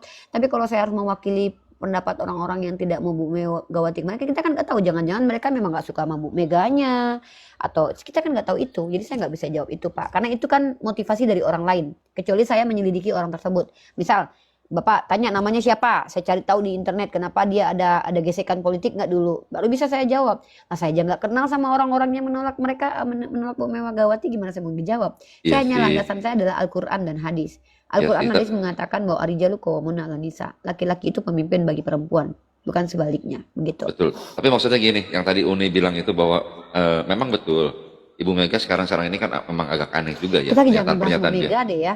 Kayaknya Enggak, kita bukan ngebahasnya, lagi bukan ngebahasnya. karena kita bahas agama bukan bahas personal. Kalau kita Iya, bahas Bu enggak. Mega, nanti kita dianggap membicarakan Politik. tokoh-tokoh. Jadi kita konteksnya beda. Konteks kita ini bahas agama. Bu Megawati itu salah satu contoh aja ya. Jadi saya tidak fokus membahas Bu Megawati. Iya, yang kita nggak fokus. Maksudnya mungkin dia PT-PT-nya agak aneh itu, agak nyeleneh itu mungkin gara-gara dia udah tua mungkin kan. Masya Ketika Allah, subhanallah. karena waktu pemilihan itu kan dia sedang muda-muda, sedang fit-fitnya kayak Uni sekarang gitu loh. Sekarang saya gini, seandainya gini aja deh, jangan Ibu Mega. Seandainya Uni, saya kalau Muslim, misalkan saya Muslim, oh saya tertarik sama Uni, oh ya percaya sama Uni ya, ngelihat watak karakter. Saya menginginkan Uni, anggap aja jadi ketua MUI. Kenapa saya nggak boleh gitu? Artinya Anda Gara-gara adalah orang yang merendahkan diri sendiri. Artinya Anda mengakui kalau Anda tuh lemah dalam banyak hal, dan ini sangat mempermalukan pria. Karena di Islam itu pria itu diwajibkan untuk memiliki kecakapan dalam banyak hal. Kecakapan secara mental, kecakapan secara finansial, kecakapan secara fisik. Makanya anak-anak kecil dalam Islam itu disunahkan Rasulullah untuk belajar memanah. Dan Anda tahu kenapa belajar memanah itu penting buat kognitif seseorang? Itu kan membantu dia supaya fokus dalam, dan juga dia bisa membela kemuliaan, kehormatan. Dia tanggung jawabnya itu ada istri, ibu, dan adik perempuannya. Lah tiba-tiba pemimpin dia adalah adiknya sendiri, maka dia dalam Islam itu ya dia merendahkan dirinya sendiri. Mohon maaf Pak Jemi, kami itu kan ada aturan. Kalau saya itu nggak mau memilih perempuan jadi pemimpin. Kenapa? Saya ikut aturan agama saya. Tuhan saya yang lebih tahu. Tuhan saya yang lebih tahu mana yang akan merusak, mana yang tidak merusak. Saya harus ikut aturan agama saya. Saya akan memilih laki-laki yang berkualitas ketimbang perempuan berkualitas. Seperti itu Pak Jemi. Karena apa? Tidak ada satupun rasul-rasul itu dari kalangan wanita. Karena kalau wanita, dia tidak bisa totalitas menjadi imam nanti ketika dia adalah seorang muslim. Dia akan ada fase-fase libur selama seminggu tuh. Dan fase selama seminggu itu Pak Jemi, saya merasakannya, itu kami akan gampang marah, capek lah. Nanti ketika ada pertemuan-pertemuan, si perempuan dengan alasan kondisi naturnya bahwa dia datang bulan, lalu dia marah-marah. Apakah bisa dibiarkan begitu? Ribet Pak Jemi. Enggak, saya nggak mau begitu ya. Saya mau pemimpinnya laki-laki yang tidak ada datang bulannya, kondisinya tetap stabil kecuali memang otaknya udah rusak, dan kekuatan fisiknya lebih kuat daripada perempuan. Karena seorang pemimpin itu bukan hanya menghadapi dirinya sendiri dan menghadapi circle kecilnya, dia menghadapi negara loh. Nah ketika dia nanti diundang ke Papua, lalu dia datang, aduh saya datang bulan nggak bisa datang ke Papua, saya lagi marah-marah nih. Nggak bisa. Adil itu dalam Islam itu bukan setara dalam semua hal, karena nggak setara kita. Laki-laki dan perempuan itu nggak setara. Perempuan punya fase namanya menstruasi, makanya ibadahnya kurang. Nah ibadahnya kurang maksudnya apa? Dia tidak full totally bisa menjadi pemimpin juga karena dia nggak bisa jadi imam. Jadi mohon maaf, kita memang beda-beda. Ini ajaran kami yang mengedepankan bahwa kalau untuk pemimpin usahakan laki-laki. Kecuali laki-lakinya udah pakai celana warna pink semua Pak Jemi, baru kami maju gitu loh. Ya dimusnahkan aja kalian yang laki-laki nggak ada guna lagi ternyata gitu. Apa iya di belahan dunia mana sih yang nggak ada laki-lakinya berkualitas Pak Jemi? Setahu aku Aku nggak ngerti ya. Makanya Islam itu relevan. Tapi aku Makanya motong nih. kami begitu. Boleh motong ya? Jadi, Aku boleh motong. Misalkan gini, seorang wanita yang benar-benar berkualitas ya, kita udah tahu. Dicalonin lawannya seorang pria yang oke lah kualitasnya sama, tapi kita tahu karakter dan wataknya itu, misalkan kita tahu dia ada cacat, ya, entah itu sifatnya koruptif, entah itu sifatnya ria, entah itu sifatnya pemarah. Kalau saya pribadi ya gua nggak ada pilihan lain, gua lebih baik milih yang wanita. Saya ini pribadi. Kalau Uni gimana kalau soal kayak gitu? Pak Jemi, segala sesuatu yang tidak diharamkan itu boleh hukumnya. Tidak ada haram memilih pemimpin perempuan, tapi ada anjuran untuk memilih pemimpin laki-laki, Pak. Yang diwajibkan dalam Islam itu ada beberapa. Ya, diwajibkan apa? Diwajibkan bagi perempuan menjadi makmum. Diwajibkan laki-laki menjadi imam. Jadi ya. itu kewajiban. Jadi ketika saya lebih cerdas daripada siapapun, tiba-tiba saya jadi presiden Indonesia, saya tetap harus berimam kepada suami saya gitu loh. Maka nanti pernyataan saya dalam politik pun akan diintervensi sama suami pada akhirnya. Dan itu kan menyalahi aturan saya jadi sebagai seorang yang diangkat disumpah jadi presiden, malahan saya ikut suami. Jadi tidak menjadikan tidak relevan untuk diterapkan, jadinya ajaran tipu-tipu nanti. Di Islam itu jelas Pak Jemi, ar-rijalu qawwamuna 'alan nisa. Itu Islam ajarkan begitu. Nah, karena Pak Jemi pun harusnya tahu. Ini saya kasih data. Saya nggak ngerti Pak Jemi ini kan landasannya kan asumsi liar sendiri tuh, ya. Tapi Pak Jemi tidak berkaca kepada Bible. Coba Pak Jemi baca 1 Timotius pasal 2 nomor 13. Karena Adamlah yang diciptakan lebih dulu, baru kemudian Hawa, dan bukan Adam yang ditipu oleh iblis, melainkan perempuanlah yang tertipu sehingga ia menjadi pelaku dosa yang pertama. Ayat ini muncul karena apa? Karena Paulus melarang perempuan mengajar. Iya, kalau mengajar itu kan di agama. Nah, jadi lucu gitu loh. Ketika mengajar aja nggak boleh, terus memimpin boleh. Kan begini, Uni. Kan kontradiksi. Kenapa? Sebagai seorang pemimpin, tanggung jawabnya itu lebih luas daripada mengajar. Ini mengajar aja nggak boleh loh, terus memimpin boleh. Kan nggak relevan pernyataan Pak Jimmy dengan dalil di kitab sucinya sendiri. Nggak. Di Islam itu tidak ada problem, tidak ada pengharaman terhadap kami tidak berdosa kalau kami memilih pemimpin perempuan. Tidak ada pengharaman. Kecuali ada dalilnya nih, diharamkan memilih presiden perempuan. Tapi imam kami dari berbagai macam mazhab itu ada yang mengatakan makruh lah. Ini saya belum tunjukin dalilnya secara fikih ya. Tapi saya kalau ditanya saya tidak mau syubhat, saya tidak mau bias. Agama itu tidak boleh bias. Wala talbisul haqqo bil batil. Saya itu punya kognitif. Bagi saya agama is number one. Di dalam agama saya tidak akan memilih wanita menjadi pemimpin tertinggi untuk agama dan untuk negara. Kenapa? Ar-rijalu qawwamuna 'alan nisa. Selesai itu. Dan apakah itu merendahkan perempuan? Tidak. Justru itu malah mengayomi perempuan. Karena secara tidak langsung perempuan diberikan sesuatu yang bukan tempatnya, itu kezaliman. Perempuan disuruh MMA tanding berdua sama laki-laki, walaupun perempuannya mau, itu kezaliman. Nggak pantas. Perempuan disuruh memimpin sesuatu yang bukan kapasitas dia, itu bagi aku juga nggak pantas. Kenapa? Yang mengatakan pantas nggak pantas itu kan nanti subjektif. Pak Jemi bilang dia pantas, kok kata Pak Jemi. Kata Pak Jemi, kata keluarga dia gimana? Kata anggota partainya gimana? Kita jangan bicara dari sisi subjektif dan penilaian itu jangan diri kita. Penilaian itu berikan kepada Tuhan. Kalau saya bicara ajaran, Tuhan yang memberikan penilaian. Karena Tuhan saya, ar-rijalu qawwamuna 'alan nisa. Nah, kalau ada bantahannya secara ilmiah, maka baru bermasalah nih Al-Quran saya nih. Tapi ternyata apa yang disampaikan Al-Quran saya relevan dengan faktual, bahwa ternyata perempuan secara psikologis memang memiliki perbedaan dengan laki-laki dalam menggunakan logikanya. Maka ternyata Al-Quran saya benar. Justru tervalidasi dalam ranah saintifik. Nah, dilihat juga dari faktual. Kalau kita lihat, Ibu Megawati usianya sekarang begitu. Lah sama Pak SBY, presiden tokoh-tokoh laki-laki kita juga usianya segitu. Nggak ada kontroversi aneh-aneh kayak dulu gini. Nggak ada kan begitu. Artinya secara natur kita melihat memang ada perbedaan laki-laki dan perempuan. Yes, yes. Itu memang beda. Jadi jangan memaksakan keinginan kita. Itu namanya gini nih. Pokoknya saya mau dia jadi pemimpin deh. Ya Tuhanmu kan larang. Tapi kan tidak masalah. Ya sudah, kau tidak akan masuk ke dalam dosa kalau kau tetap pilih. Tapi masalahnya kau akan terima konsekuensinya. Apa itu? Akan rusak lama-lama akan rusak, sistem akan rusak. Dia akan lebih prioritaskan keluarganya, anaknya dulu yang dinaikin. Sedangkan laki-laki aja masih juga ada namanya politik yang dinasti gitu. Apalagi dia perempuan, dia naikkan anak-anaknya semua. Kok punya anakku dong ini. Laki-laki, perempuan itu beda cara berpikirnya. Nah, saya tidak sedang merendahkan perempuannya. Justru itulah hebatnya perempuan. Kami itu multitasking. Multitasking itu maksudnya apa? Ketika kami lagi masak air, kami bisa sambil lipat baju, sambil menjaga anak. Itulah hebatnya kami secara ini. Tapi itu juga yang membuat kami terkadang tidak fokus pada apa yang harus diterapkan. Makanya banyak perempuan tuh yang kayak dia lebih banyak kayak keseringan apa namanya tuh kayak gangguan ingatan gitu. Perempuan lebih sering gitu. Jadi itu hal yang wajar. Allah sudah gini Pak Jemi, ketika Tuhan yang benar itu memberikan hukum kepada hamba-hambanya, tentu dia melihat porsi hambanya. Tuhan yang bukan Tuhan, iblis yang dipertuhankan, itu pasti akan memberikan hukum. Hukum itu memberatkan orang tersebut dan memberatkan orang lain. Kalau seandainya ada kewajiban, perempuan wajib menjadi pemimpin, wah itu memberatkan perempuan karena tidak semua perempuan. Nah, kan laki-laki juga gitu, tapi rata-rata laki-laki itu dia nggak bisa jadi pemimpin karena dia yang nggak mau. Naturnya sudah dibuat oleh Tuhan itu menjadi pemimpin.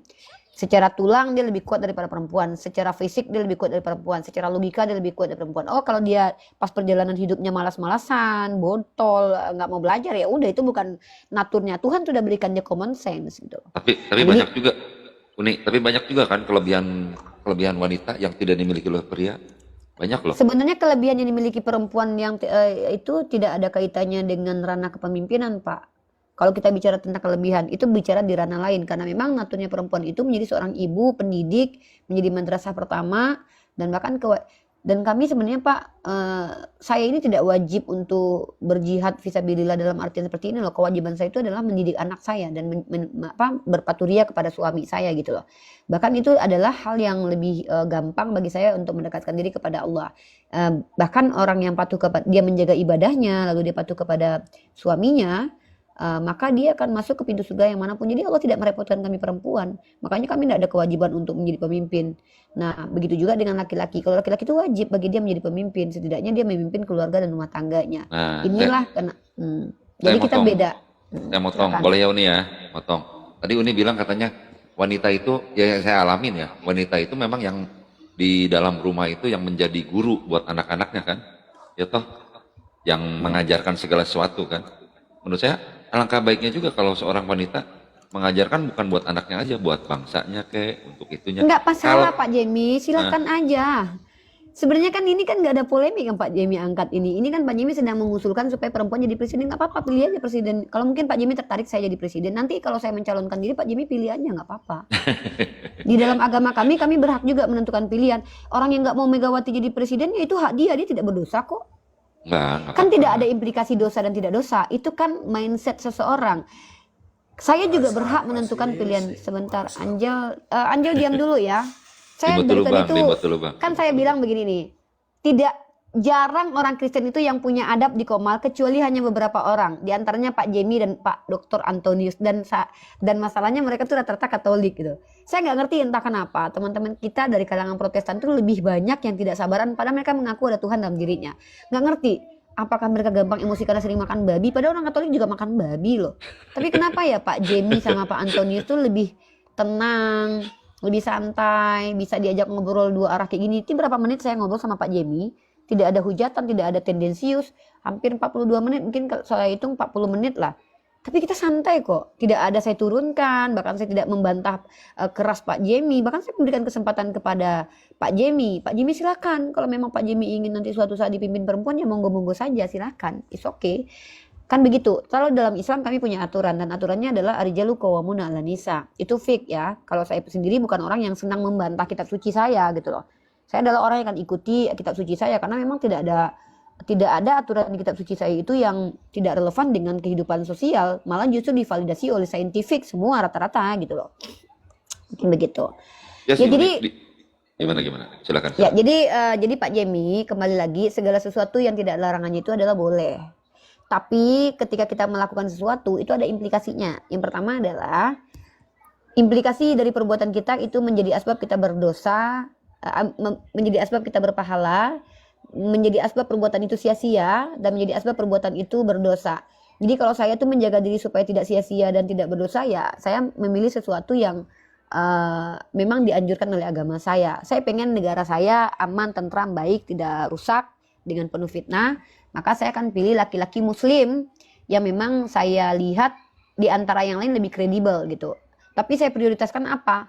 Konsistensinya dulu nih. Kalau dia sudah tidak konsisten, ya saya tidak akan pilih. Itu hak saya. Dan Tuhan saya jaga hak saya kok. Allah saya jaga hak saya. Makanya nanti kami kalau dizolimi pemimpin, kami akan menuntut nanti di yaumil hisab. Begitu di dalam Islam gitu. Keadilan Allah Subhanahu wa taala. Mungkin begitu Pak Jemi ya, karena kita fokus kepada ajaran, tema kita adalah implikasi dari penyembahan terhadap iblis, di mana banyak sekali ritual-ritual yang berbau-bau amis ya, berbau-bau korban manusia gitu ya. Dan juga ada ajaran yang mempromosikan kejahatan, bahkan berada di pihak kejahatan, memanipulasi kejahatan seolah terlihat benar begitu. Itu adalah implikasi dari ajaran iblis dari argumen saya. Mungkin ditambahkan sama Pak Jimmy, kalau tidak kita lanjut. Ada yang sudah tidak sabaran ingin ngobrol, yaitu akun bernama Angel ini ya. Ya sih Uni, yang ayat yang tadi Uni bilang itu, kalau soal di aturan agama, memang kami pun nggak boleh sih. Kalau sama kan kayak Uni tadi, Uni bilang bahwa wanita itu cukup jadi mukmin. Kalau imam itu lebih baik harus pria doang. Tadi pun ayat dibaca oleh Uni itu sama aja kan. Di kami pun pengajar yang menjadi pendeta atau menjadi pastor itu nggak ada bisa wanita. Tapi kan itu mengatur mengenai di agama. Kalau di sosial politik nah masalahnya adalah di Islam ini seluruh aspek kehidupan masyarakat diatur agama. Karena agama kami agama yang mencakup seluruhnya, tidak dipisah. Maaf, tidak ada pemisahan ruang lingkup sedetik sejengkal pun dalam Islam itu yang berpisah dengan agama. Semua mengikuti aspek agama. Kalau bertentangan ya sudah berarti ingkar gitu. Semua. Aspek politik kami itu tidak kami pisahkan dengan agama. Kalau kita pisahkan politik dengan agama, wah bahaya. Maka politik akan mengikuti aturan manusia. Maka ini artinya nanti akan mengikuti siapa yang memiliki kepentingan. Makanya politiknya berantakan. Tapi kalau politik mengikuti ajaran Tuhan, maka tidak akan mungkin berpihak kepada kejahatan. Karena Tuhan tidak mungkin memberikan yang buruk, kecuali Tuhannya memang setan, memang iblis. Ya, memang Tuhannya yang suruh gitu kan. Patuhlah kepada pemimpin, nggak boleh melawan kalau pemimpinnya salah. Ya, itu baru berpihak kepada kejahatan tuh.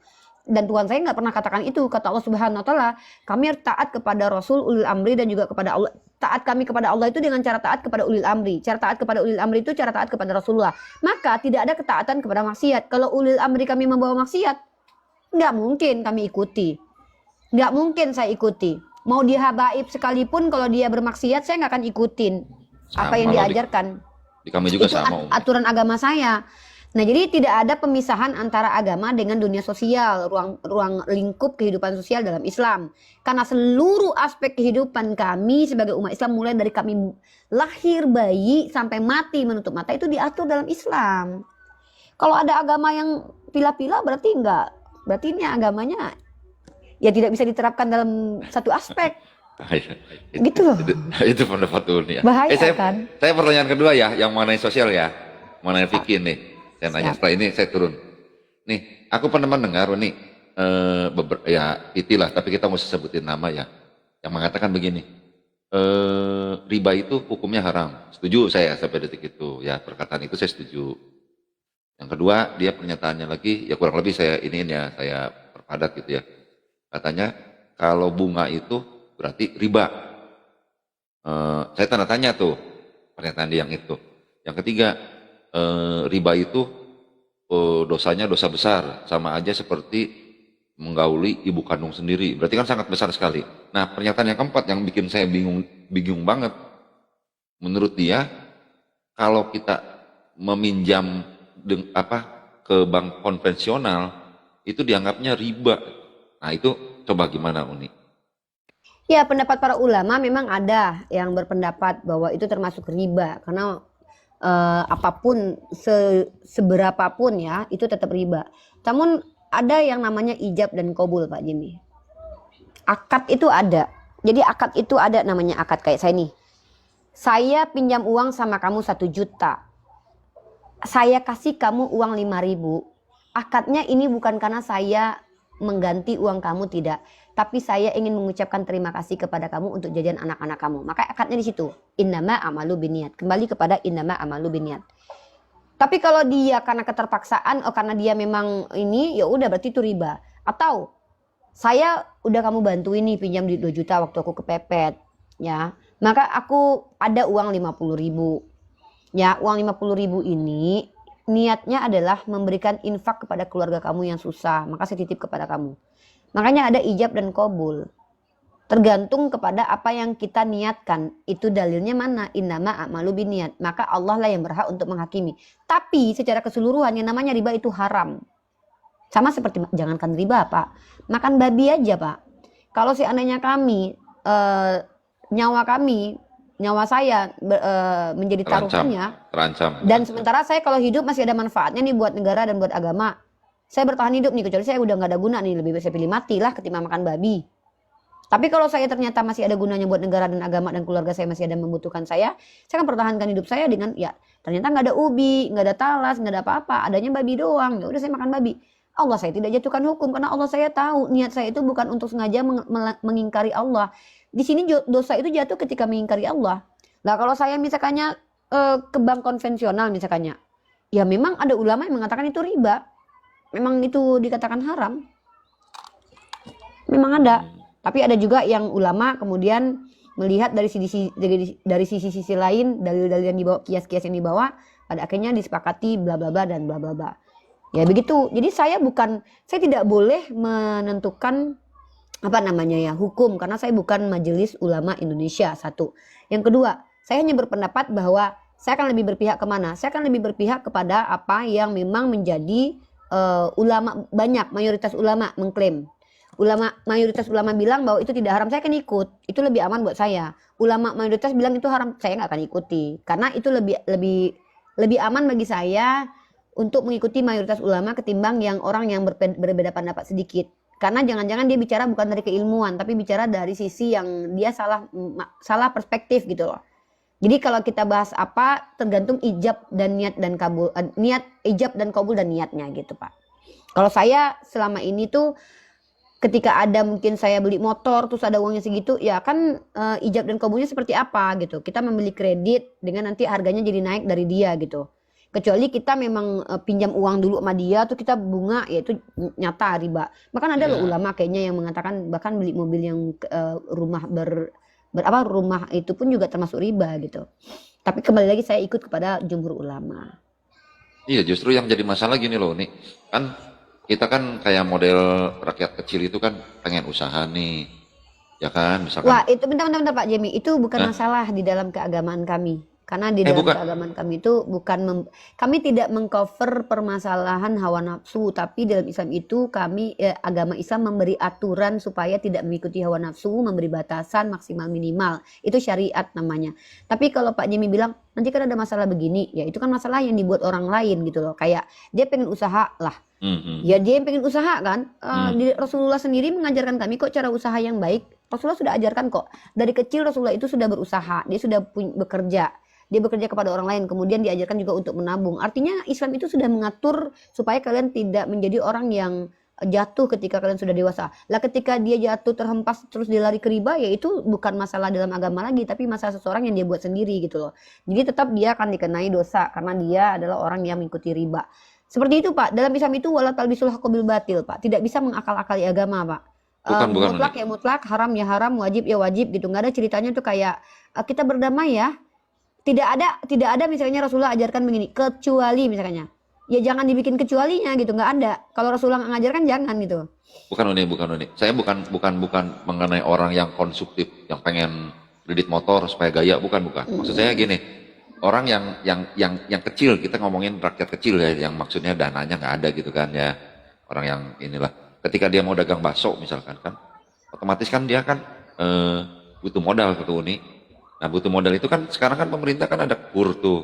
Kalau kita ngikutin yang tadi PT yang saya baca itu ya, saya dengar itu kan kalau ikutin KUR itu kan pasti ada bunga juga Uni. Apakah itu termasuk riba? Nah kalau dimasukin riba, saya agak bingungnya kenapa? Oh berarti kalau gitu, kalau kita mau usaha boleh, enggak boleh, karena masalahnya kan ada Oke, bunga Pak di situ Jimmy, gitu. yang menjadi permasalahan di Pak Jimmy itu apa sebenarnya? Ketika ada umat Islam yang misal terjebak dalam riba, menurut Pak Jimmy permasalahan untuk dia tuh apa?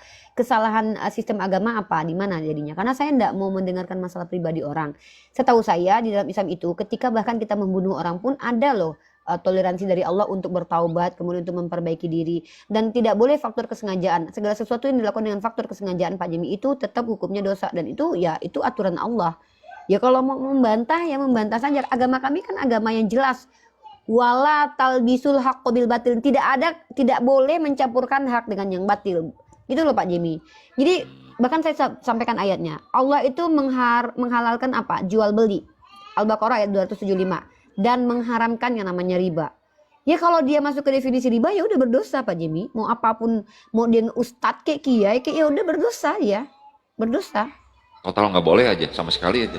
Bank Ya, konvensional. kalau dia lakukan dia berdosa Pak, dia berdosa gitu loh. Ya udah. Bukan dia Berarti- dipotong tangan loh, beda ya. Enggak.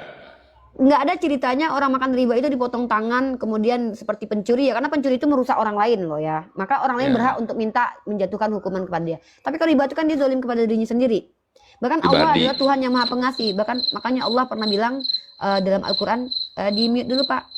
Oh ya. Dalam Al-Quran Allah itu pernah, dalam hadis pun banyak Allah menyatakan, bahkan Allah berbicara kepada hambanya di yaumil hisab nanti, lalu membisikkan, bukankah kamu pernah melakukan hal ini, melakukan hal itu, lalu hambanya berkata iya, bagaimana kalau ku ampuni. Itulah bukti kalau Allah Maha Pengampun. Jadi agama Islam itu bukan Tuhannya yang kayak pokoknya kamu tidak boleh berdusta, kalau kamu berdusta mati masuk neraka. Enggak kayak gitu di Islam itu. Makanya Islam ini agama yang relevan untuk situasi dan kondisi manusia. Tentu manusia yang Allah udah tahu bahwa manusia akan pasti banyak jatuh ke dalam dosa. Makanya Allah berikan solusi, yaitu bertobat, bukan darah manusia untuk berdamai dengan dosa itu. Dosa itu tidak bisa didamaikan, dosa itu dihapus. Itu pun kalau Allah yang ampuni, asal kita mau menghapusnya sendiri, itu bukan orang lain yang kita tumbalin. Jadi jangan menyamakan cara berpikirnya umat Kristen dengan umat Islam. Dalam Islam itu ketika Allah yang katakan maka kami ikuti. Sami'na wa ta'na. Ya kalau riba ya ya dosa aja gitu. Nggak ada ceritanya janganlah kami kan lagi terdesak. Loh, kalau masalah terdesak atau tidak terdesak harus ada dulu dari Rasulullah pengajarannya. Contoh, yang diizinkan itu apa? Berdusta untuk menyelamatkan nyawa. Contoh, ketika saya lagi ditangkap sama penjahat. Apakah kamu ini Kristen? Iya saya Kristen, padahal saya Islam gitu kan. Harusnya itu berdosa karena berbohong. Maka Allah tidak akan anggap itu berbohong karena kami menyelamatkan diri kami kembali kepada niatnya. Jadi kalau riba itu untuk kepentingan sendiri, untuk kepentingan pribadi, untuk mendapatkan dunia lebih banyak. Di Islam kan ada cara yang lebih baik. Jual beli lah. Jual beli kan nggak harus modalnya 5 jutaan, 10 jutaan di awal. Saya bingung gitu lah. Ini kenapa kadang-kadang orang itu mengikuti hawa nafsunya lalu melegalkan apa yang tidak diizinkan gitu loh. Ya jangan ceritakan ada dari pemerintah kan ada kur, ya itu kan pemerintah. Ya lu Islam kan, ya udah lu ikuti aja. Nah, saya sendiri pernah kok Pak Jimmy ya, nggak mungkin lah saya nggak pernah. Saya pernah beli tanah, saya pernah beli rumah, pernah beli kendaraan, saya pernah, nggak mungkin. Tapi dalam Islam tidak ada hukum kalau kamu tidak tahu. Tapi kalau kamu sudah tahu hukumnya dan kamu langgar itu ya sudah kamu berdosa. Seperti itu Pak Jimmy. Ya, terima kasih Uni atas penjelasannya ya. Silakan Ya. lanjutkan sama Dan Bang nanti Angel kalau ya. Pak Jimmy ingin lebih tahu tentang hal itu, tanya kepada guru-guru fikih saya, yang mereka yang mengkiaskan, mereka yang memberikan dalil, pernyataan dan tanggapan mana yang tidak, yang haram mutlak, mana yang boleh begitu. Ustadz Wafi ya, lebih baik ya. Ustadz Wafi boleh, Suara Muhammadiyah boleh tuh, sama Al-Manhaj juga bisa dibaca-baca tuh. Oke. Silakan Uni sama Bang Angel, kayaknya udah nggak sabar dia. Iya, oke silakan Angel. Karena Anda tidak buka cam, sama seperti Pak Jimmy, Anda hanya boleh bertanya saja tanpa menyanggah saya, kecuali Anda punya ilmu dan punya kapasitas dan membuka camnya. Kalau tidak buka cam, hanya diberikan hak untuk bertanya saja. Silakan.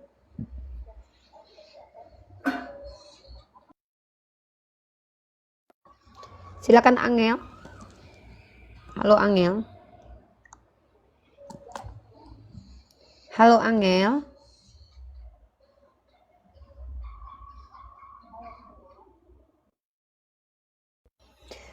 Lambenak bisa Halo, formal ya? selamat siang.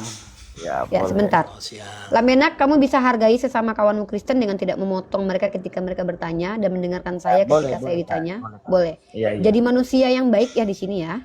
Normal ya. Oke, Kalau bukan kita- hewan kan?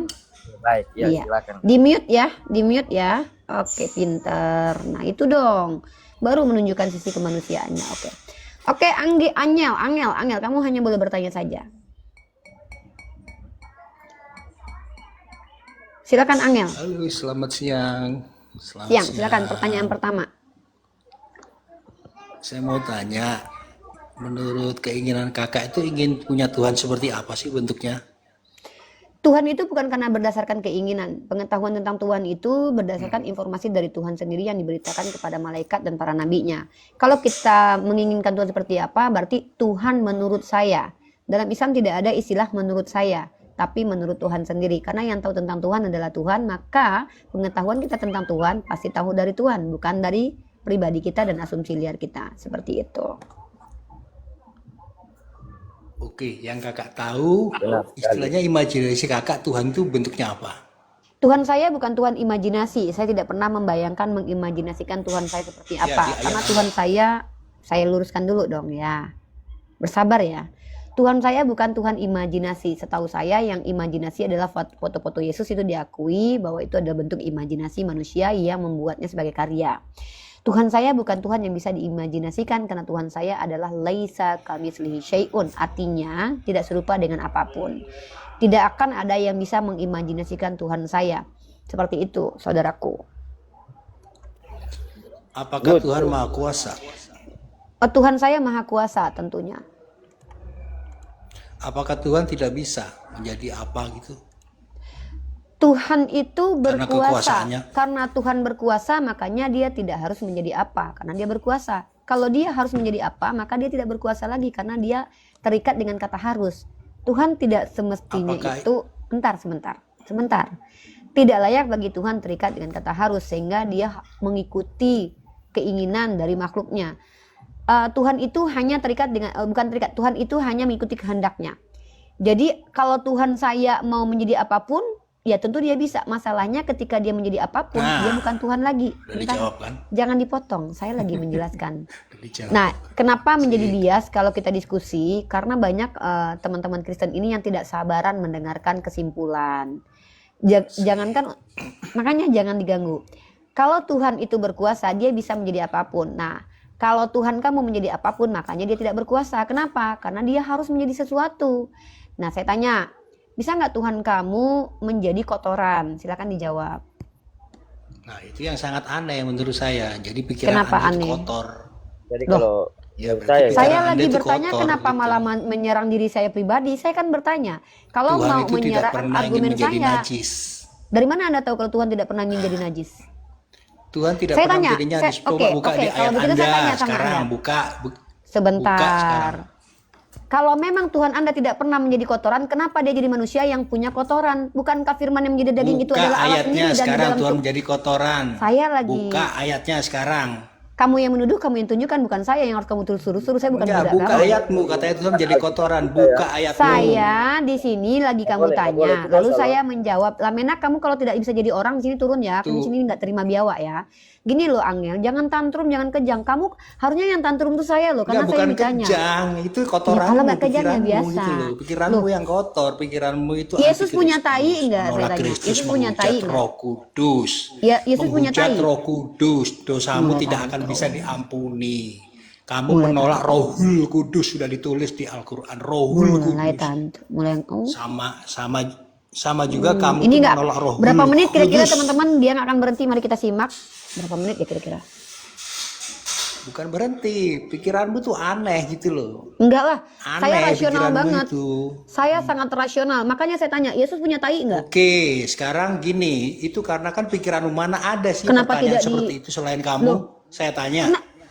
Kenapa tidak boleh bertanya seperti itu? Enggak, Tuhan sekarang kamu punya saya tai tanya, enggak? mana ada nabi-nabi bertanya seperti itu. Kenapa seperti ya kamu Protestan sekarang? kalau Ada naik ke nggak sini tuh kayak nabi-nabi? gini kelakuannya? Apakah Pak Jimmy tadi baik ya.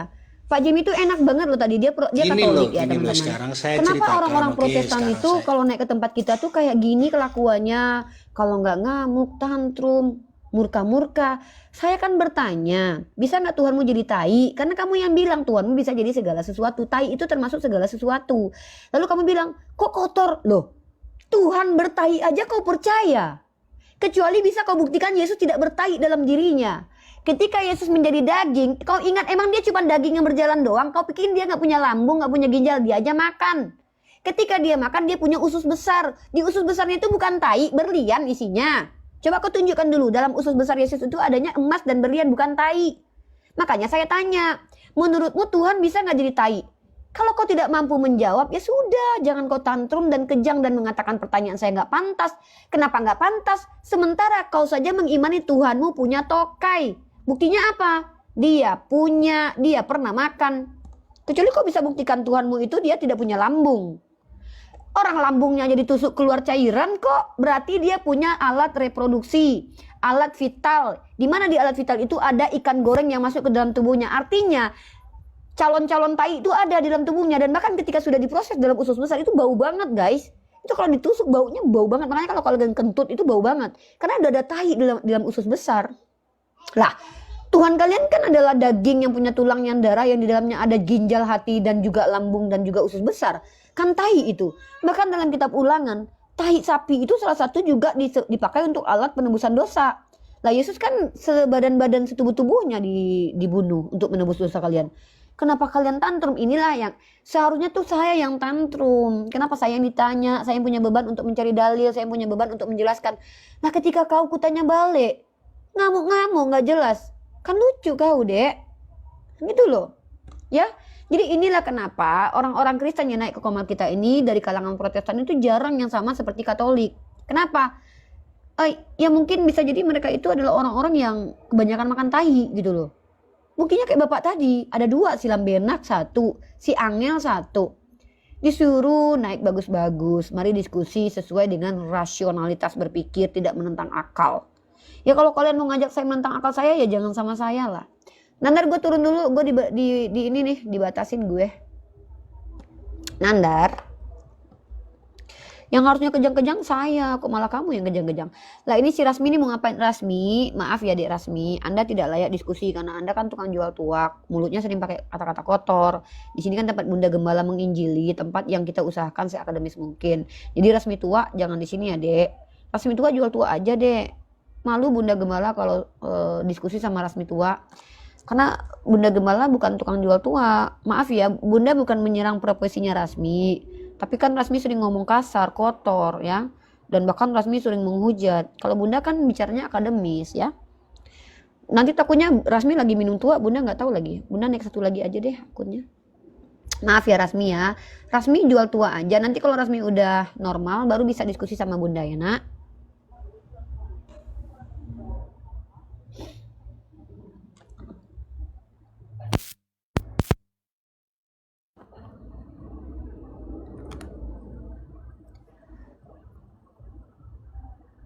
Kayak kita dulu guys.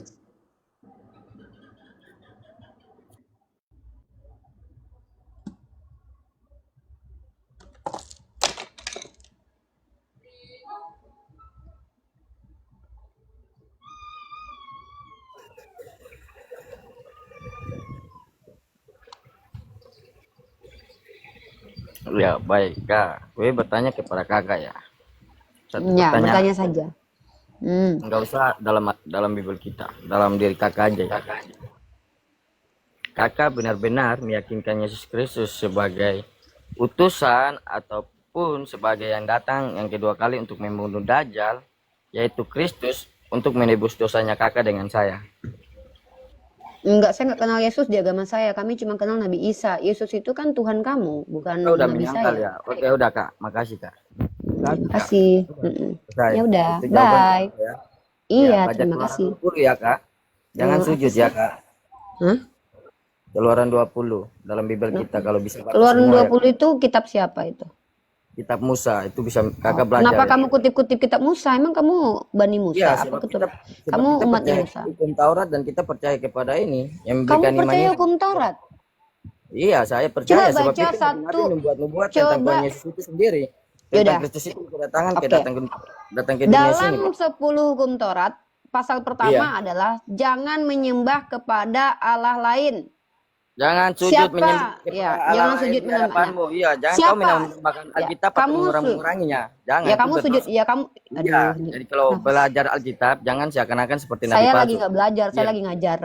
Nah, Iya, terus iya. di ayat itu, siapa Allah yang boleh disembah? Namanya siapa? Ya, Tuhan Yesus itu sendiri. Di dalam kitab Ulangan sudah ada Yesus. Gimana ya, kedatangan Kristus ya. Mungkin nabi-nabi ya yang mempunyai hukum Taurat kan Islam ya, kalau dikatakan. Apa sih ini? Mungkin udah tahu ya Kristus Yang akan punya kitab Taurat itu Musa. Musa kenal datang. Yesus nggak? Iya, udah Pernah habis nggak ya. Musa memperkenalkan? Jelaskan dia aja nggak mengenal Yesus. Pernah Banyak. tidak Musa memperkenalkan Allah itu namanya Yesus, nak? Pernah, nak? Jangan harap padamu Allah lain di hadapanku. Iya, siapa Yesus- Allah yang dimaksud? Yesus nak? berkata, akulah di dalam dia dan dia di dalam aku. Mau bantah kata Dalam Yesus? kitab Boleh. Ulangan itu, dalam kitab ada ayatnya. dalam- Mau. Dek, kalau Terus ngomong tuh, aku yang awal dan akhir, sebelum Abraham ada, aku sudah mereka ini ada. begini ya. Tuhan Yesus baik. Tantrum, kejam. Jadi gitu. Iya. Memang iya. mereka nggak sulit untuk diajak Anda bicara. kalau Anda udah salah, Anda mau seakan-akan mau berikan iman kebenaran gitu. Baru nggak tahu sih? sesuatu hukum, sama aja berbohong. Di dalam kitab Ulangan sudah ada Tuhan yang bernama Yesus nggak, nak? Mau tanya Yesus disalibkan di tahun berapa? Ditanya Ulangan di tahun berapa? Berarti sudah ada belum Yesus di dalam kitab Ulangan, nak? Kalau mau ditanyakan tentang nabi-nabi dalam Bible kita ya kakak nggak pernah Yang mempelajari. saya tanya adalah sudah ada belum Tuhan bernama Iya, kita Yesus dalam kitab Ulangan, anakku? Kitab Ulangan ya menceritakan tentang hukum-hukum Tuhan ya. Diartikan Sudah ya. adakah Tuhan bernama Yeshua di dalam kitab Ulangan Ih, yang kakak ini kau ini kutip pelajar tadi? di mana nih kau ini otaknya? Waduh. Bingung. Saya sudah katakan, kalau nabi-nabi itu menyatakan akan kedatangan Kristus. Kakak nggak percaya Kristus. Gimana Jadi kita mau pada waktu diselamatkan? itu Yesus sebagai Tuhan sudah habis, ada. sudah. Terima kasih, selamat Ya, jalan. terima kasih. Silakan. Selamat Ya. jalan. Dadah. Gue menyampaikan Bye. jalan aja ya.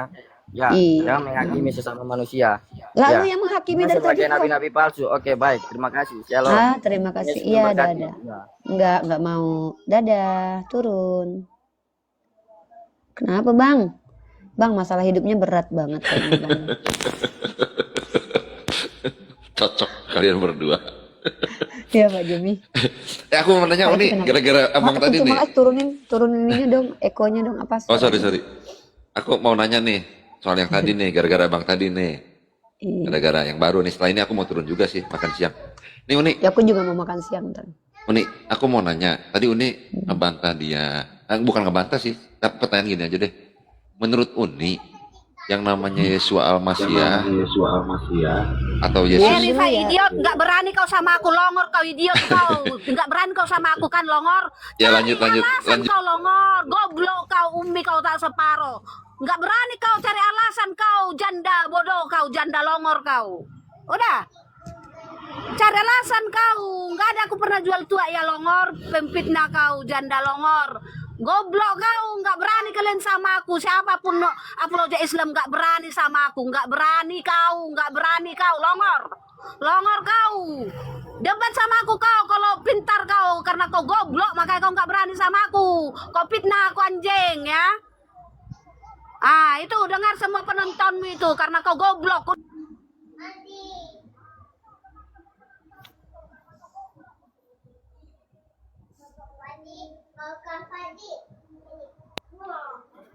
udah turun.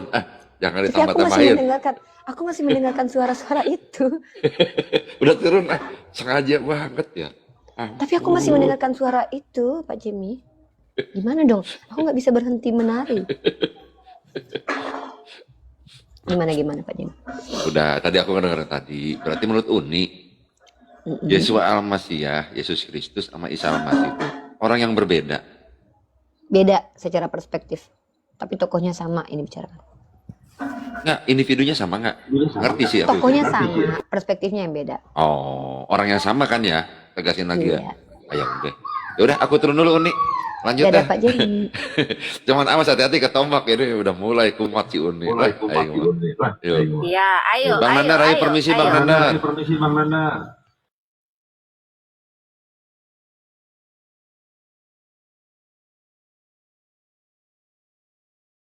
Dinda kenapa marah-marah? Dinda kenapa marah-marah?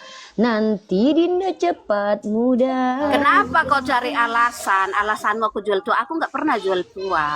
Ya. Oh ya? Kau nggak berani bilang. Ya, kalian apologi Islam nggak ada yang berani sama aku. Takut kami sama Iya kan? Iya, karena goblok kau tak Iya, separuh. nggak apa-apa lah dibilangin goblok sama kamu. Ah. Ih. Rasmi, kamu sudah makan?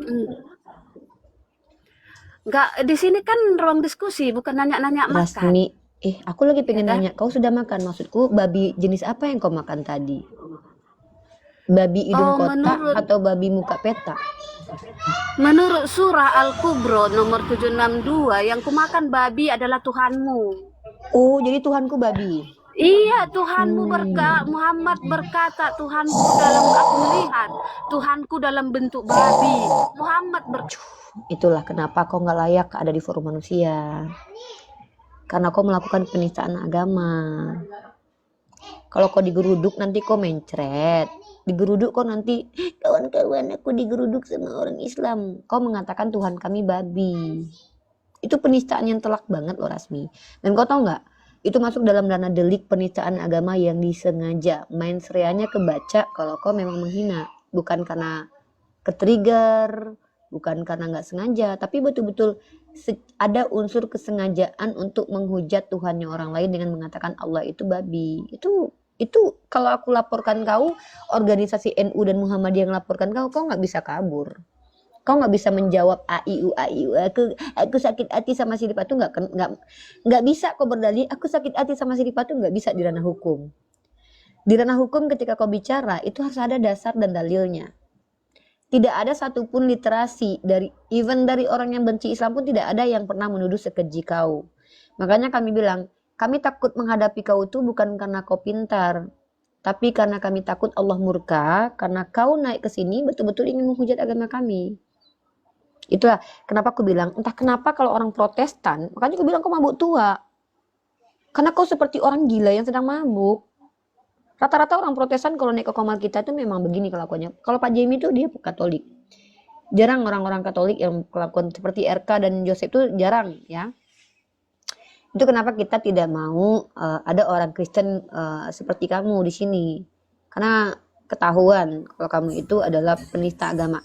Teman-teman, itu kalian bisa dapatkan satu file khususnya di Mesia X Unilifa, itu bisa dijadikan bukti pelaporan ya teman-teman ya.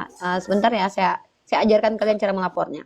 Kalau kalian itu adalah sebuah organisasi Islam, YouTube saya itu bisa menjadi bukti konkret tentang penistaan agama. Pertama, diskusi saya itu menseranya tidak menyerang karena diawali dengan obrolan santai dengan Pak Jemi. Maka pihak kepolisian akan menilai bahwa kita sedang mengadakan diskusi yang akademis. Dan konteks komal kita adalah kita ditanya oleh penanya-penanya yang naik yang sudah kita berkali-kali dan berulang sampaikan. Ternyata ada faktor kesengajaan dari si Rasmi yang mengatakan Allah adalah B2 tadi. Dan itu bisa dijadikan sebagai bukti delik umum. Delik umum itu maksudnya apa? Siapapun yang merasa tersakiti dengan komentar itu bisa langsung. Dan kalian akan dapat full video, bukan potongan video ya, di mana ada prolog saya di awal sampai nanti berakhir video ini. Kalian cari di menit-menit ke 1,28. Kalian cari di menit 1,27 deh. Itu kan kalian temukan penggalan video. Kalau kalian nggak mau, nanti coba aku kasih konsultasi dengan pihak API. Karena Rasmi ini memang banyak videonya, ada 3 video yang juga dia menghujat, yang mengatakan Siti, salah satu yang dia katakan itu saya masih punya video lengkapnya ketika dia mengatakan Hagar itu dihamili sama malaikat. Nah itu juga diksi yang tidak ada sama sekali kaidah ilmiahnya teman-teman, tidak tertulis dalam kitab manapun. Jadi itu bisa dikenai delik penistaan agama dan undang-undang ITE naik untuk menghina sengaja. Ada kecenderungan, ada keinginan dia untuk menghujat. Kalau diskusi-diskusi saya, kalian silakan cari. Saya bukan orang yang senang memulai. Saya itu orang yang menanggapi, ya seperti itu. Seperti itu ya teman-teman ya. Dan kalian boleh mengambilnya di Mesia X Unilifa dengan judul live hari ini tuh di tanggal. Kalian saya akan lihat judul live hari ini tuh ya. Live-nya judulnya hari ini apa ya? Live judulnya hari ini. Kalian lihat di diskusi lintas agama, implikasi menyembah iblis ya. Kalian boleh lihat di Mesia X Unidiva, ambil barang buktinya ya. Begitu guys ya. Implikasi. Jadi diskusi kita yang indah dirusak sama si Rasmi dengan penghujatan yang secara telak. Sengaja, ada faktor kesengajaan. Dan dalam ranah hukum, satu hal yang akan membuat seseorang itu menjadi tersangka adalah karena terlihat ada faktor kesengajaan. Dia memang sengaja untuk menghujat. Ya seperti itu, kalian bisa lihat profilnya Rasmi di mana, alamatnya jelas. Ada teman kita ada yang tahu kok alamat dia di Medan ya teman-teman ya. Kita tahu di mana tempat tinggalnya Rasmi. Kalian tidak akan kesulitan kok. Atau kalian yang di Sumatera Utara bisa lapor ke Polda Su. Ya, atau nanti aku coba koordinasi dengan Bang Faruk. Ini bukti konkret Rasmi telah menghujat. Pertama dia kalau delik aduan tuh ke diri aku, tapi karena dia membawa agama Islam, dia mengatakan Allah, maka dia sudah masuk ke ranah penistaan terhadap agama. Dia tinggalnya di Medan guys, nggak jauh dari daerahnya, daerah apa ya namanya tuh, apa nama daerahnya nih, Siborong-Borong ya, daerah-daerah Siborong-Borong. Nah jadi mungkin kalian harus pakai lembaga dan yayasan agama tertentu. Kenapa saya himbau kalian untuk melaporkan Rasmi? Kita tidak mau terjadi berulang-ulang ya penistaan agama secara sengaja ya, maka kita gunakan hak kita sebagai warga negara untuk melaporkan para penista agama supaya mereka lebih hati-hati ke depan. Seperti itu ya. Percuma kalian serang akunnya. Itu nggak ada gunanya buat dia. Dia tidak akan berhenti menghujat. Kalau tadi saya memulai menghina agamanya, maka saya yang akan kena. Tapi dari tadi kita diskusinya bagus-bagus dengan Pak Jemi dan dia masuk. Saya katakan dia penjual tua. Ini menambah ini teman-teman. Ini menambah delik teman-teman. Dia menantang ya. Jadi ada kata-kata dia nih. Nanti aku kasih ini sebagai barang bukti. Dia tantangan ini lebih mempercepat dia untuk diproses. Ini insya Allah aku jadikan satu ini deh. Ya tantangan ini membuat dia lebih cepat diproses deh. Ya aku tuh, kalian tahu nggak kalau di pihak kepolisian itu orang yang nantang-nantang itu paling cepat teman-teman.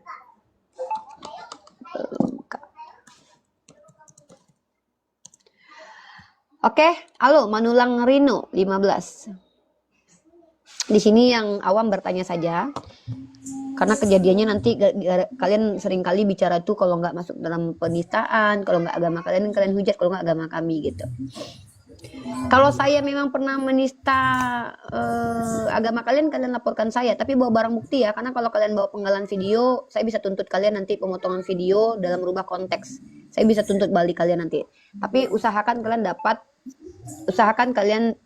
kalian semaksimal mungkin usahakan ya, kalian itu memiliki video full. Karena terakhir kalau kalian misalkannya menuduh orang tapi konteks video kalian hapus, kalian bisa dituntut karena memberikan kesaksian palsu begitu. Ya, Manulang Rino silakan. Teman-teman belajar hukum ya. Teman-teman baca KUHP kalau kalian masuk dalam ranah dialog lintas agama supaya kalian tidak terjerat hukum. Seperti itu. Orang yang sudah hati-hati seperti saya saja masih bisa diberikan junto-junto. Ya, kalau kita tidak tahu ya kalau sudah bermain ini nanti kita wallahualam bisa. Saya tidak menuduh, tapi ini Indonesia bos, kan tahu ya. Seperti itu. Kalau saya tetap akan lewat jalur yang normal. Saya tidak mau jalur yang tidak normal karena saya warga negara Indonesia. Saya bukan koruptor, saya bukan penjahat, saya bukan komal karena saya punya agama yang harus diluruskan pemahamannya dari orang-orang non-muslim yang banyak bersiliweran menghujat agama kita. Jadi saya melakukan hak dan kewajiban saya. Halo Manulang, silakan. Begini, kalau kami orang Kristen, kami sejuk loh dengar kayak macam Syal Majid itu no, dakwah segala macam ceramah apa menerangkan Al-Quran. Kenapa kalau model kalian itu kalian giliran menghujat juga kayak macam tadi lah pendapat mengaku kau seorang akademisi kuliahan, tapi kok Tuhan di mana lo tahu kok Tuhan bisa jadi tai? Coba. Itu bentuk pertanyaan Pak. Pertanyaan saya, bisa nggak Tuhan Anda jadi tai? Kayak mana itu orang-orang pintar apa orang gila itu? Itu pertanyaan rasional. Kenapa membatasi pertanyaan saya? Saya kan merdeka Pak. Tengok lah. Nggak, kenapa kalian tuh kalau ditanya tuh kayak takut dan marah gitu? Padahal itu kan pertanyaan itu adalah hak saya. Kalau Anda tidak Pak, kalau Anda tidak mau ditanya agamanya ya jangan naik ke forum debat agama Pak. Enggak, pertanyaanmu itu enggak masuk di akal. Tuhan kok menjadi tai? Kalau ada orang yang mengatakan Tuhan saya bisa jadi apa saja, tai termasuk apa saja enggak? Kamu itu pertanyaanmu itu. Kamu lebih sadar sebenarnya menista itu. Saya tanya, Yesus itu punya tai nggak dalam dirinya, Pak? Punya kotoran nggak? Wajar dia manusia jadi manusia bisa. Nah, dia Tuhan Jadi kok nggak, Tuhan Pak? jadi tai? Nah, loh, Tanam itu. sementara Tuhan Anda saja adalah manusia yang punya kotoran dalam dirinya. Kan udah dibolak-balik diterangkan. Dia punya dua kodrat. Jadi ilah. Nah, Jadi manusia. kodrat ilahinya ada pada dirinya yang punya kotoran dalam dirinya, betul? Kalau itu kau bilang tadi dia apa punya tai nggak apa-apa. Tapi kok Tuhan jadi tai? Saya bertanya, itu bukan pernyataan. Anda kan ini di live kan loh, Pak. Iya, pertanyaan itu 1,34 1 jam 3. Loh, pertanyaan coba Anda itu, tunjukkan kepada saya secara akademik pertanyaan ini tidak boleh. Tunjukkan kepada saya indikatornya, undang-undangnya, dasar-dasarnya mana. Saya nggak harus ikuti Anda loh. Anda bukan siapa-siapa. Kecuali Anda ahli filsafat. Kecuali Anda ahli bahasa. Saya nggak siapa-siapa, memang nggak siapa. Lah Tapi ya kalau udah, berarti kamu tidak berhak mengatur saya dalam ranah akademis. Kecuali kamu punya ilmu dan punya parameter yang memang divalidasi oleh negara. Kamu seorang yang membatasi pembicaraan orang di ruang publik. Lah kamu bukan orang yang punya hak begitu dan wewenang begitu. Kenapa kamu larang saya bertanya apapun kepada orang lain? giliran kau diserang kejang-kejang. Oh ya Coba jelas, kalau itu kan kemarin- bukan pertanyaan. Si Rasmi itu bukan pertanyaan. Si Rasmi itu menyatakan bahwa Tuhan saya disetarakan dengan binatang. Coba, kau tadi pertanyaannya makan babi berapa? Pertanyaan saya Kau tadi adalah, pertama. bisa nggak Tuhanmu jadi tai? Coba. Siapalah dosa Coba kau rekam ini, coba kau bawa ke kantor polisi, rekam ini. Coba kau tanya sama polisi, Pak, ini melanggar undang-undang nggak? Aku tanya sekali lagi ya. Berdasarkan pendapat kalian, Tuhan kalian bisa menjadi jangan apapun? gak usah lagi Pertanyaan publis saya, undang-undang. bisakah Tuhanmu menjadi kotoran manusia? Otakmu itulah pakai. Bayangkan cara kan? bertanya. Ini, ayo rekam. Ayo, saya mau tahu. Kamu uji dulu di kantor polisi. Saya bertanya, azasnya adalah pernyataan kalian. Kalian mengatakan, Tuhan saya bisa jadi apa saja. Nah, kotoran itu termasuk apa saja nggak? Di komelnya si Majid kok sejuk nian kalau Islam menerangkan, bukan kayak Ya aku udah, silakan kau ke Mas Majid. Ngapain di sini coba? dia Islam juga loh. Ya silakan kau. Dari mana kau tahu dia Islam? Lah, lah, lah, Kau lah. pernah lihat dia sholat? Buset dah. Nah kan? Ya, Kenapa namanya sih manusia. orang-orang Kristen ini aneh? Mereka yang membuat statement bahwa Tuhannya bisa menjadi apa saja. Saya konfirmasi mereka jujur enggak dengan pernyataannya. Apakah Masih bisa Tuhan mau menjadi kotoran? Langsung saya yang dimarahin. Artinya mereka menganggap pertanyaan kita adalah serangan untuk mereka. Kenapa? Secara rasio mereka tidak terima Tuhan bisa menjadi apa saja. Tapi mereka yang menstatementkan. Sementara mereka percaya Yesus adalah Tuhan, yang mana Yesus sendiri itu di dalam dirinya ada kotorannya. Jadi kalian itu sebenarnya orang yang punya keyakinan, dan keyakinan kalian itu kalian tentang sendiri dengan rasio kalian, karena kalian merasa terganggu dengan iman kalian. Jadi sebenarnya kalian diskusi dengan diri kalian sendiri aja, jangan dengan saya. Saya hanya membantu memantik. Saya ini punya saya belajar ilmu mantik. Ilmu mantik itu ilmu apa? Ilmu yang bisa memantik cara berpikir orang lain agar sadar, oh iya ya gitu. Pintarlah kau kalau memang ngomong mantik ilmu nausor macam-macam lah, kami nggak perlu itu. Akal Ya sehat. kalian kan bukan Islam. Lah kalau kau Nanti nggak perlu, ngapain kau naik? Terus kau naik ke sini tuh mau ngapain? Kalau di kitab Bapak Manulang, Anda naik ke sini mau apa? Enggak, jangan giliran sebelah. Bapak Manulang, Anda ke sini mau apa? Tidak. Oke, kalau tidak ada gunanya silakan turun. Terima kasih. Selamat siang Bapak Manulang. Silakan Anda carikan Undang-Undang Dasar 1945 dan hukum-hukum positif Jangan di negara kita, giliran dihujat. KUHP-nya, yang melarang saya bertanya bilangnya pertanyaan yang tadi. Bilangnya Silakan dakwah. kalau Anda bisa menemukannya, saya akan menyerahkan diri saya ke kantor polisi. Kalau Anda bisa menemukan KUHP-nya, undang-undangnya, aturan yang berlaku di agama Anda, bahwa dilarang umat Islam bertanya kepada orang Kristen apakah Tuhannya bisa jadi tai. Loh, langsung nyerang pribadi. Yang kau dia apa di counter bilang Enggak, itu bukan counter. Counter itu beda, Pak. Counter itu kayak saya. Mengcounter itu mengkomparasikan apple to apple. Kalau kalian bukan mengcounter, kalian menghujat. Karena tidak ada tertulis sama sekali, dan tidak ada pernah saya menstatementkan bahwa Tuhan saya itu setara dengan hewan. Yang mengatakan Tuhan saya setara hewan adalah Rasmi tua. Ya, dan dia memang sengaja, dan bahkan bukan cuma sekali. Saya punya videonya ketika dia menghujat. Itu bisa dijadikan laporan ke polisi bukti sebagai bukti itu. Jadi kita bisa ditangkap kalau kita tuh punya lebih dari 2 bukti. Videonya Rasmi ini ada 2. Dimana yang pertama dia secara sengaja masuk dalam ranah diskusi yang kita sepakati secara akademis tadi dengan Pak Jemi, dan kita baik-baik aja dari tadi. tiba-tiba dia mengatakan bahwa Allah setara dengan B2. Dan yang bukti selanjutnya itu bisa nanti saya carikan teman-teman di YouTube saya. Rasmi mengatakan Sayyidah Hagar itu, Nabi Ismail itu dilahirkan dari hasil pemerkodokan. Itu penistaan karena tidak ada satupun ulama yang memahami seperti itu. Sementara saya konteksnya bertanya. Pertanyaan saya juga berasal dari pernyataan kalian. Kalian mengklaim Tuhan kalian bisa jadi apa saja. Saya bertanya, oh ya bisa Tuhan kalian jadi Kenapa kalian ngamuk? Sementara kalian ya percaya bahwa Tuhan kalian bukan cuma punya mata dan kaki, tangan, kulit, dan daging saja. Kecuali dia cuma punya daging saja. Dia punya darah.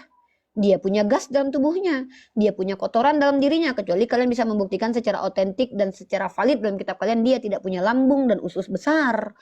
Dia punya lambung. Faktanya dia ditusuk lambungnya pernah. So, kalau kalian misalkannya ingin berdialog, tolong hati-hati dalam bernarasi. Saya adalah orang yang akan mengkonfirmasi setiap statement kalian dengan mengajukan pertanyaan. Itu bukan penistaan, tapi itu adalah cakrawala berpikir ya. Itu namanya cakrawala berpikir. Itu metode dalam mengungkap silogisme.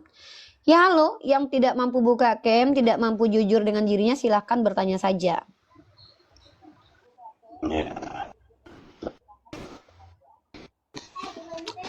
Oke, di-mute dulu Pak, sepertinya signal Anda tidak terlalu bagus.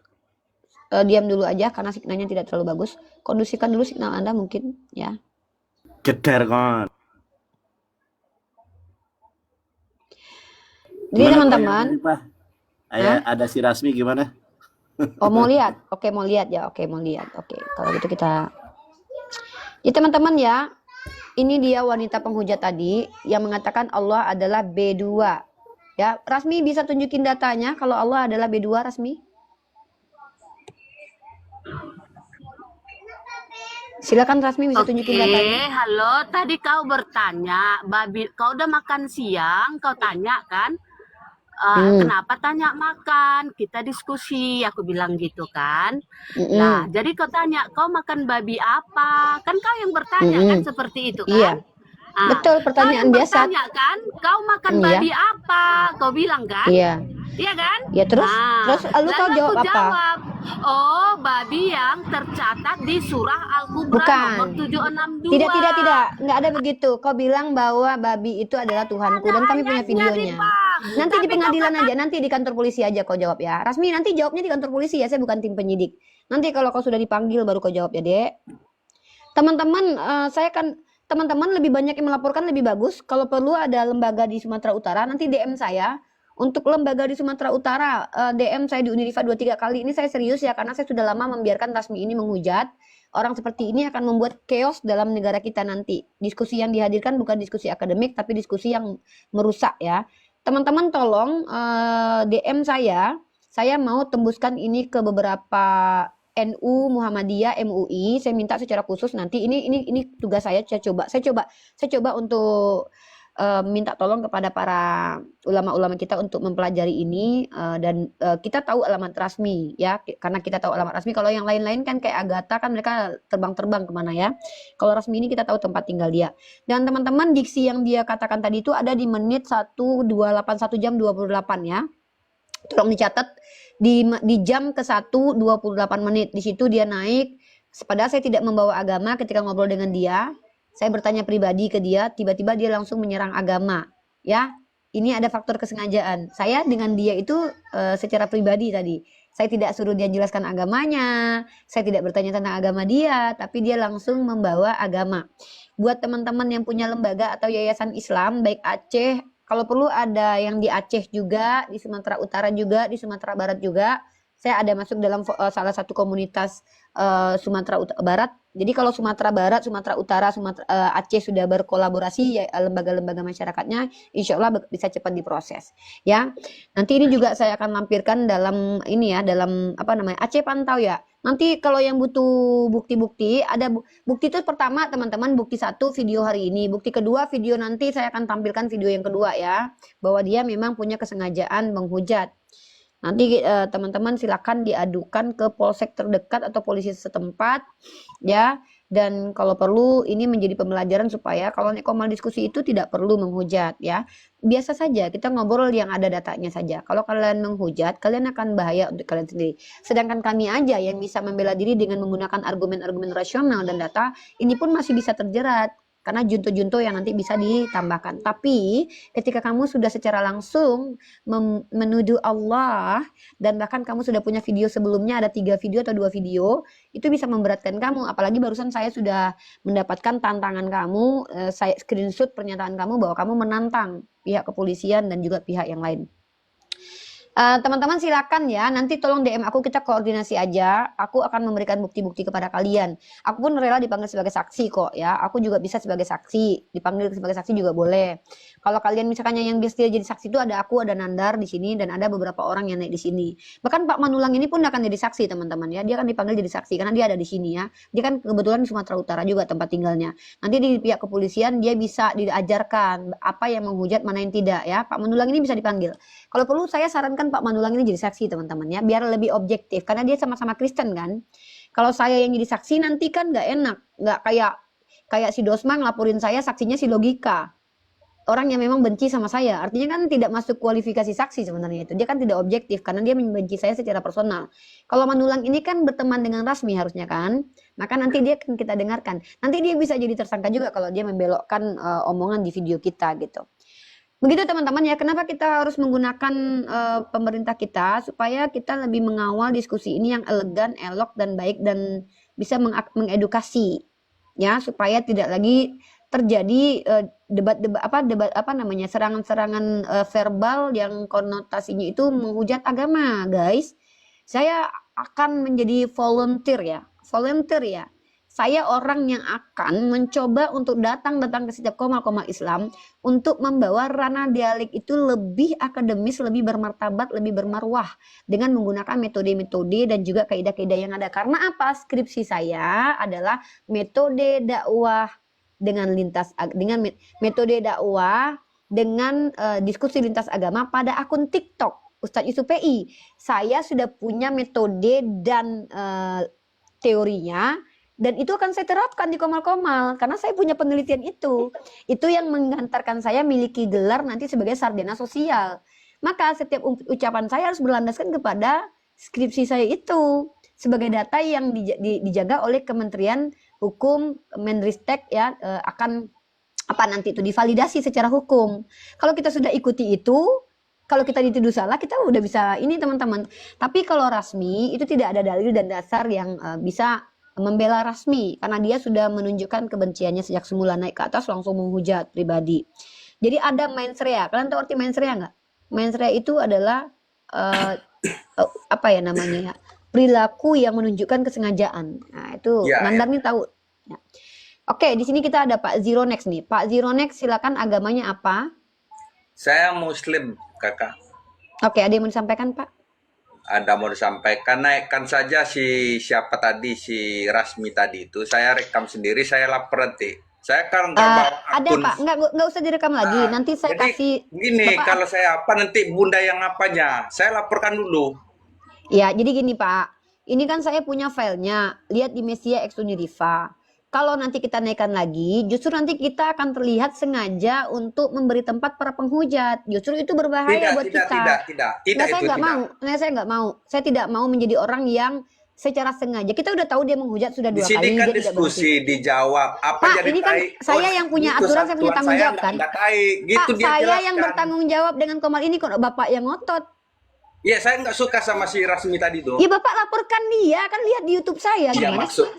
Maksudnya saya rekam sendiri di sini. Pak, Bapak nggak perlu rekam. Kalau rekaman itu potongan video, itu nggak lengkap. Bapak lihat di YouTube. Ini kok bandel banget sih orang-orang ini, apa sih? Ngerti nggak sih cara melapor? Cara melapor itu tidak boleh bawa potongan video. Karena potongan video bisa jadi menghilangkan konteks diskusi. Supaya kalian tahu konteks diskusinya, lihat di Mesia Ex Uniriva. Ngelapor aja kalian nggak ngerti, jangan kayak gitu. Kalau saya naikkan lagi si Rasmi, nanti saya yang akan saya menjadi asbab memberi tempat para penghujat. Komal ini kita jaga. Kok malah saya harus naikin dia lagi supaya dia menghujat agama kita? Anda mau menyakiti hati umat Islam lebih dalam. Saya itu biasanya hanya mengizinkan penghujat itu sebentar supaya kalian melihat bagaimana aksi mereka. Bukan mempertontonkan mereka terus menghujat menyakiti hati kita dan umat Islam lainnya. Kalau Anda ingin bukti kan sudah saya bilang, Mesia X Uniriva. Potongan video Anda itu nggak berlaku nanti. Kenapa? Karena bisa jadi konteks diskusinya berbeda. Anda nanti dimintai foto video aslinya. Lah ngapain Anda rekam? Ini ada video aslinya. Mesia X Uniriva. Kita ini umat Islam, ada aturannya. Komal ini diatur. Aturan yang saya pakai adalah selain Al-Quran dan hadis, saya memakai aturan Undang-Undang 1945. Hak saya adalah Undang-Undang pasal 28E nomor 3. Tuh loh. Gimana sih? Undang-Undang ITE juga ada.